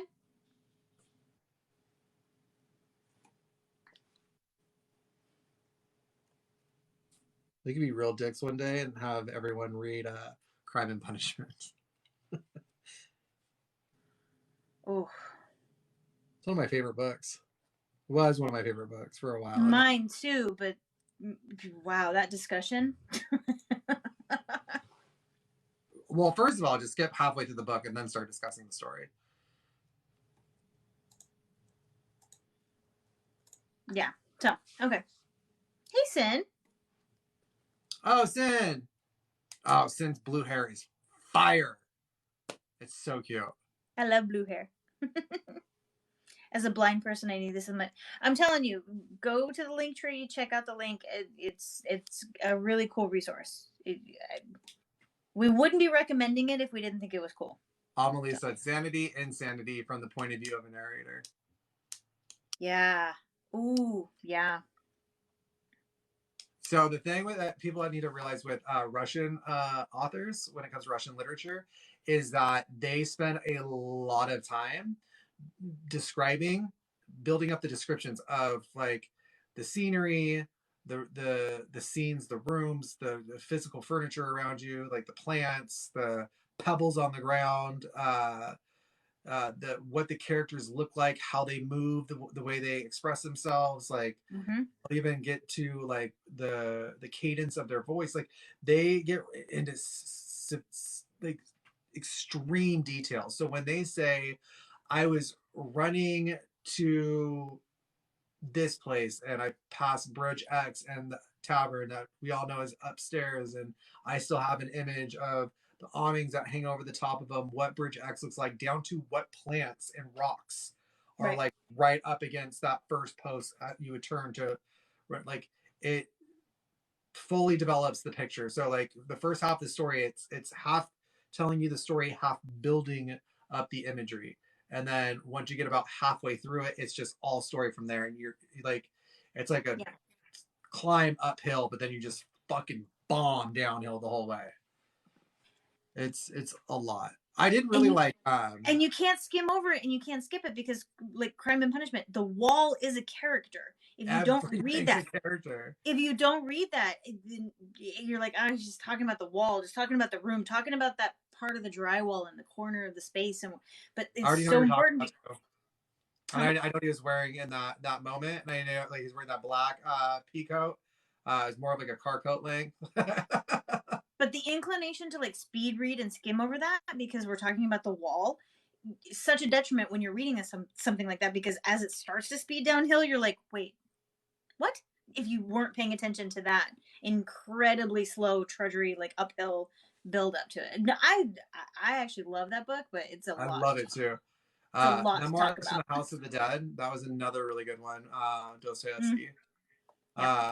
It's shorter. Was it Demons by he also wrote Anna Karenina, was Tolstoy. Right. Tolstoy. I actually like Dickens too, who was paid by the word, which is why he takes 3 pages to describe a dress, but I still love his stuff. Like A Tale of Two Cities. I love Tale of Two Cities. I'm trying to think of it's right here. Tale of Two Cities. That's an old school. Hold on. Let me see when this was. Oh, they don't make books the way they used to. We joke about it, but he was legit paid by the word, and so you have to kind of know that going into it. But they're still really great stories. Oh, I fucking hate when it doesn't tell you the date. Oh, it does. Fuck, I can't read Roman like that. Try to be really careful because this is not the kind of spine you want to fucking crack. Well, like what the printing is, or? Yeah, it's got the year in Roman numerals, and I don't want to. 1949. Yeah.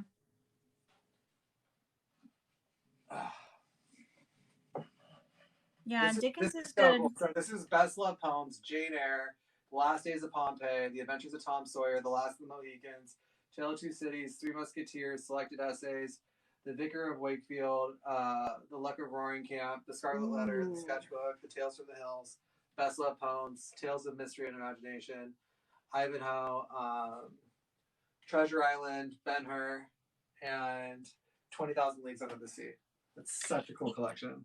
You said Three Musketeers, which made me think Count of Monte Cristo. That's a fun one. That's a good one. Don Quixote. Oh, that one's longer though. That's got to be season 2 for us. That's a book. Maybe you know what we could do is like Don Quixote. Sometime in the so year much to where talk about. We could do a whole month of Don Quixote where you just did it in sections. That, or what we could do, if you're into it, is when because we get ahead, we're doing really well with getting ahead. I think even with like your vacation, we'll still be able to stay ahead and get further ahead. If we get far enough ahead, we can take time, like 2 weeks or so, for us to just really read the book, get it figured out, and then do a Patreon only release. That's a good idea. Of it. This is how we work, guys. So you guys are like watching our brains. How many people you got right now? 3. 3? Yikes. Yeah. I have 45. As soon as we were done reading it, like. Oh, I have 45. As soon as we were done reading, mine shot up. What does that say? I'm saying this about the people that aren't here in my chat function or watching. Yeah, I know. I can't say that. I was gonna say, not very intellectual. Wow. All right. Oh, you missed us reading? That's cool. This will be on YouTube. Probably not all the conversation piece here, like the reading part. I might put it all together. We'll see. It's Metamorphosis. I have that. Ugh. Where do I have that? I have a really old book. That's another one I had to read more than once. Oh, you know what? I want to show you a book that I'm scared to touch it because it's pretty much falling apart. Where is it?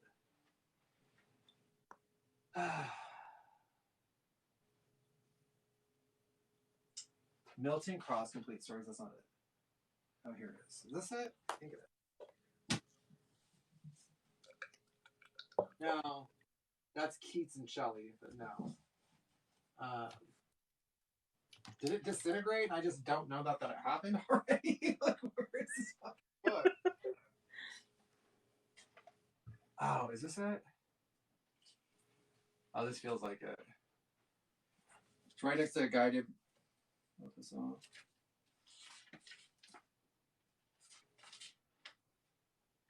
Oh yeah, it's a 1936 copy of Gone with the Wind.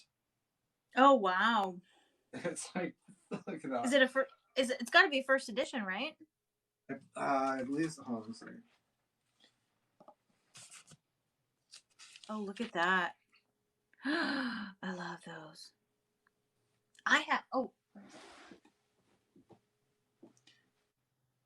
So, set up in electrotype, published June 1936, reprinted June twice, July 3 times, August 6 times, September 4 times, October 6 times. So, this one was published in June of 36. So, this is like, this is a first edition. You know, we should do vlogs of us going to estate sales. Oh, that'll be so fun. I'm so into that. So this was, I got $4 at an estate sale. This is probably, I so far it's the one that's valued the most, but I don't know if you can. What is that? The Godfather. Oh, okay. So I had this one appraised. I got it for $4, but talk about, where is it? Yeah, there it is. Cracked Spines. Check that out. Nice. It's like, but I had it appraised, and it appraised because it is genuinely a first edition. It doesn't have the dust cover, so it appraised for $500. With the dust cover, it would have appraised for like $1,200.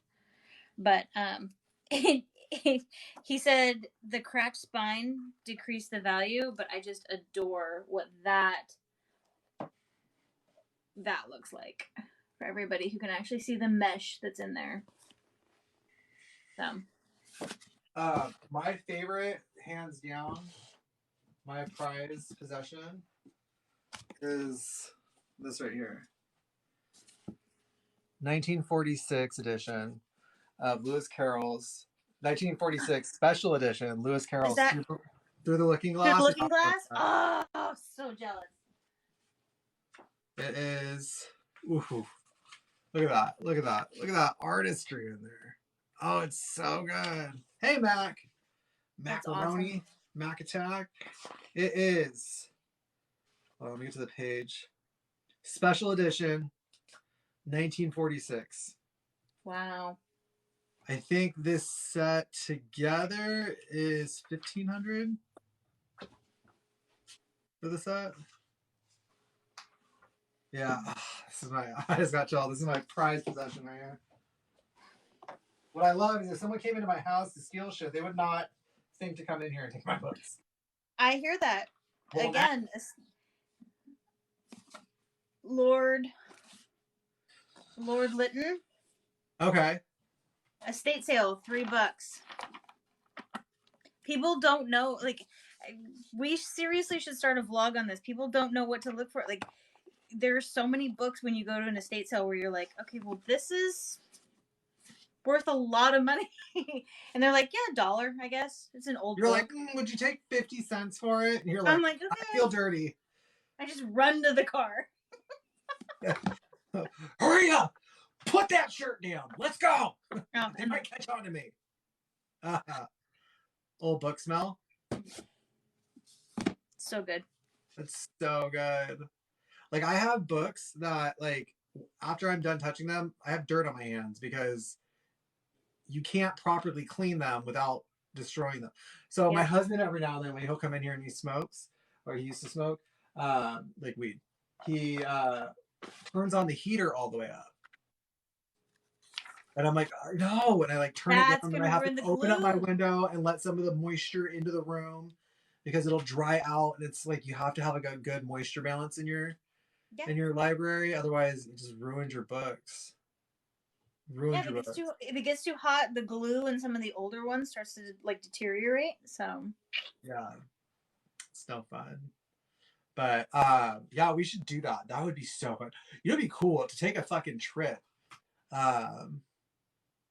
into the antique bookstore. Ooh, that's a good, Call ahead of time, see if they'd be down for us to like vlog in there.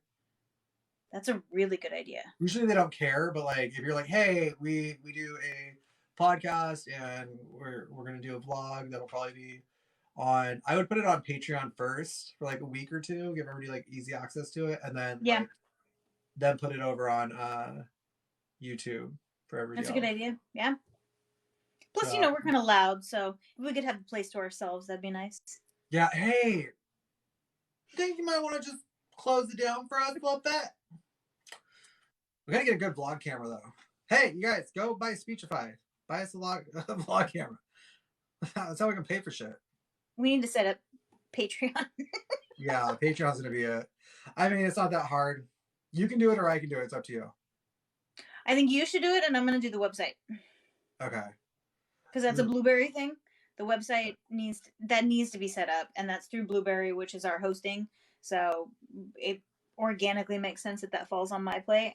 And then, but what's cool is that once we set up that, then everything we can just say crackingspinespodcast.com. Just go there for absolutely everything. The merch store, the links, the affiliates, all of it, everything will be there. So yeah, that should have been done a long time ago. Meanwhile, I'm still working on these bookmarks. I was gonna say, how are the bookmarks? Where's the merch? Well, they're like, oh, it needs a bleed or a lead or some shit. And I'm like, okay. I'm like, why? And they explain it to me. I'm like, it doesn't make any sense, but sure, I'll fucking do it. So I was actually gonna go down to the place where I'm getting it done and sit down with the guy and be like, okay, what do you need it to do? Like, point on the screen and I'll fucking make it happen real quick. There you go. You know what I mean? So. Don't look at my gallery. Don't look at my gallery. That's not for you to look at. I'm a gay man. You don't look through my photo gallery. You know. Actually, I'm pretty sure I have a secret folder. So are you ready to do feed tomorrow? Yeah, I will be. I'm going to finish reading it tonight. I literally have like 40 pages maybe. Cool. Maybe 60. I don't know. Oh, those are the fun pages. Your favorites? God, what is that actor's name? I can see him in my fucking head. God, I always feel like he's a cheeseball actor too. But not really. What was he in? He's always in like, I feel like he'd be in a movie with Meg Ryan or something. To play who? Who are you talking about? He always has blonde hair. He has a double crown. He's not like...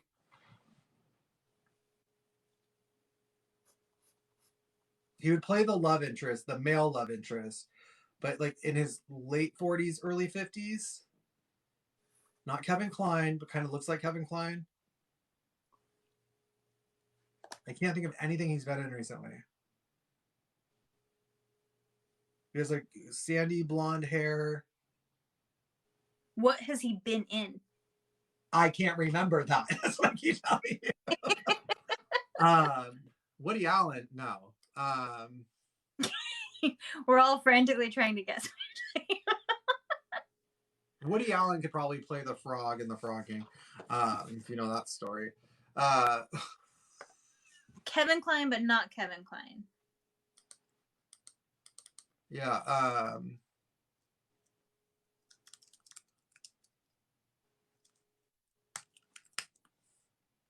Nope, that's all right. When I feel like he'd be in a rom-com from 2012. I will probably find him playing for Come on. You're gonna find it and not even tell me because you're gonna save it for tomorrow. Probably. If I do find him, I'm like, oh, I found him. And you're gonna be like, who? I'm like, nah, I need to figure out Violet. Hold on. I think Amelie knows how to read my mind sometimes. Sorry, Amelie. No, but looks like him, just cuter than him. Poor Amelie. She was close. I get that. I heard what you said. Who? She was close with what? Tate Donovan. Like, he fits that kind of look, but more handsome. Okay. But the money make him handsomer. Walking around feeling like a come up in the answer for her problems, but he's not him. You don't mind it though. You don't like him how you think you do. He likes it though.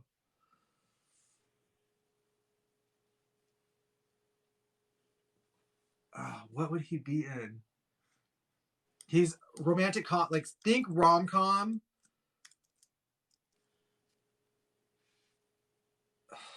Think rom-coms that would be geared towards people that would watch a rom-com with Diane Keaton. With Diane Keaton. Mm-hmm.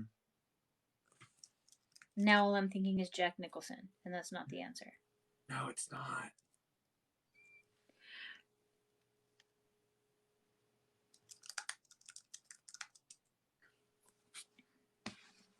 Oh shit, this might be something.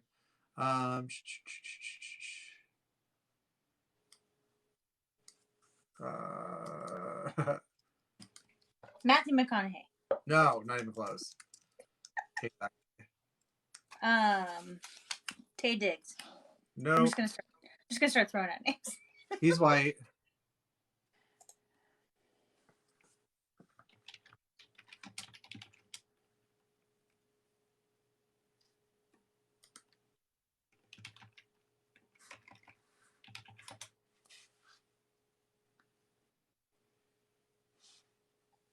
No, that's not it. That's not it.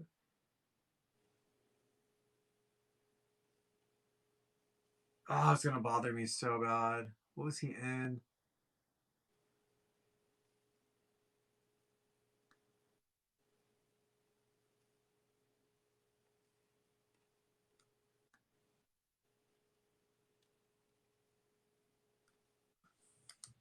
Kevin Kline like actors.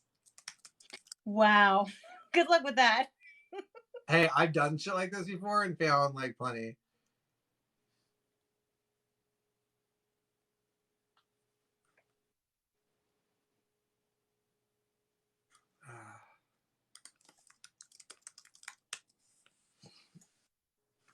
No, why did I think that movie at all? Never. Fuck, I'll figure it out. I can't remember his name. Between now and tomorrow. Not Michael Douglas, not Hugh Grant, not Colin Firth. I don't know, it's not Colin Firth. I'm pretty sure it's not Colin Firth. Steve Martin. Looks like Colin Firth. He's in the ballpark of Colin Firth and what's his nuts? Tate something or other. Hugh Grant? Nope. I would say, why would I say in the ballpark of Colin Firth and not in the ballpark of Hugh Grant? Like, I can remember Hugh Grant. Yeah, this is like I don't know who you can remember. He's about as old as Colin Firth. He's about as old. He's probably like early 50s now. Kind of reminds me of the dad from Seventh Heaven, but not him. He's in that range of like basic white dude. Not Chris Pines. There's a long list of okay. There's like 10 of them that all look the same. And yeah. Not Michael Douglas, not Dylan O'Brien. He's like 12.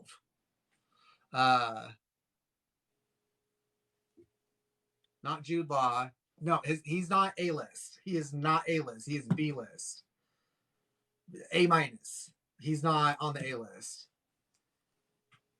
Oh, fuck. I don't even know what to Google.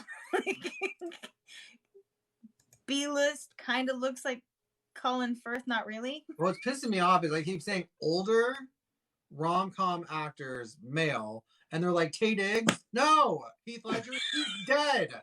How is that older? Fuckers. Not like from back in the day. I'm talking about now he's old. Like Josh Lucas falls in that same, not Matthew McConaughey, not Paul Rudd, not Mark Ruffalo. Ew, not him. Not Hugh Grant. Not Colin Firth. Oh, God. Oh, boys don't cry. Who is this person going to play in Feed that you're trying to figure out? The dad. Titus's dad. Yeah. Or Violet's. Violet's dad. Violet's dad. Okay.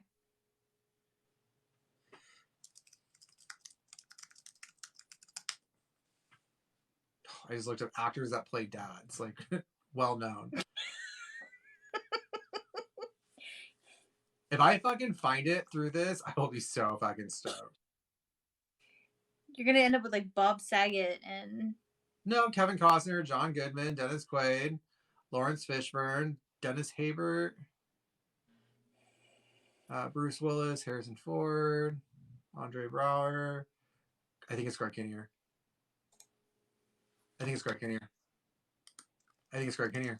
Greg Kinnear? Yeah. Kinnear, sorry. Okay. It is. It is. Wait. If not, they might as well be twins. All right, let's see if I can do not Greg Kinnear. See if that works. You don't think it's him? Just in case. I feel like it is.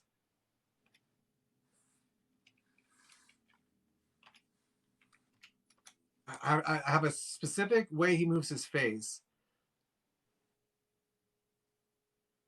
Yep. That's him. Greg Kinnear. Wow, we have totally different selections for that one. I didn't say he looks like Kevin Kline. I said he's in the same realm as Kevin Kline. Everybody's coming for you now. Y'all can try it, but somebody was in here talking about Dylan O'Brien, who's like 12. So everybody's like, how does this guy look like Kevin Kline at all?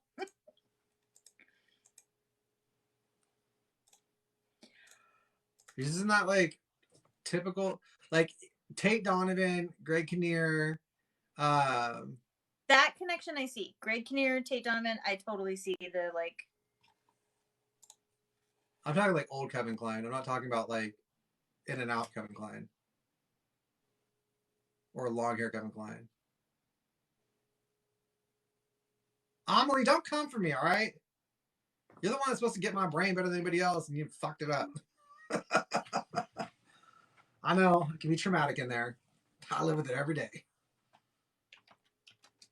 But Late 50s. Okay. Yeah. No, that's Tate Donovan. All right. Yeah. So now you know. That'll ruin that part of the fucking show tomorrow. Now everybody in this live can hear that in that episode when they're like, and you rattle off and you're like, Greg can hear, and they're like, yeah, that took. Oh, I can't wait till they hear hour. it and I rattle off something different. And they're like, that took him a half hour. And you're like, no, I got it. It's Greg can hear. All right. It is 12:30 at night. I'm ready to go to bed. I'm gonna have to clip all this shit. So this is gonna take me a little while to edit, guys. I'm about the genius at this one. Depending on if you're in mine over here, if you're in hers over there. I'm not the editing genius that she is. So that and my computer is very homophobic. So that presents its own problem. Although I'm pretty sure I can edit it all from my phone. It's just so much. Audio for the podcast is so much easier than video. Like I can splice two conversations together and you can just hear it. Whereas, something visual that you've cut where, that's fine. That jump clips are actually grab people's attention a bit better.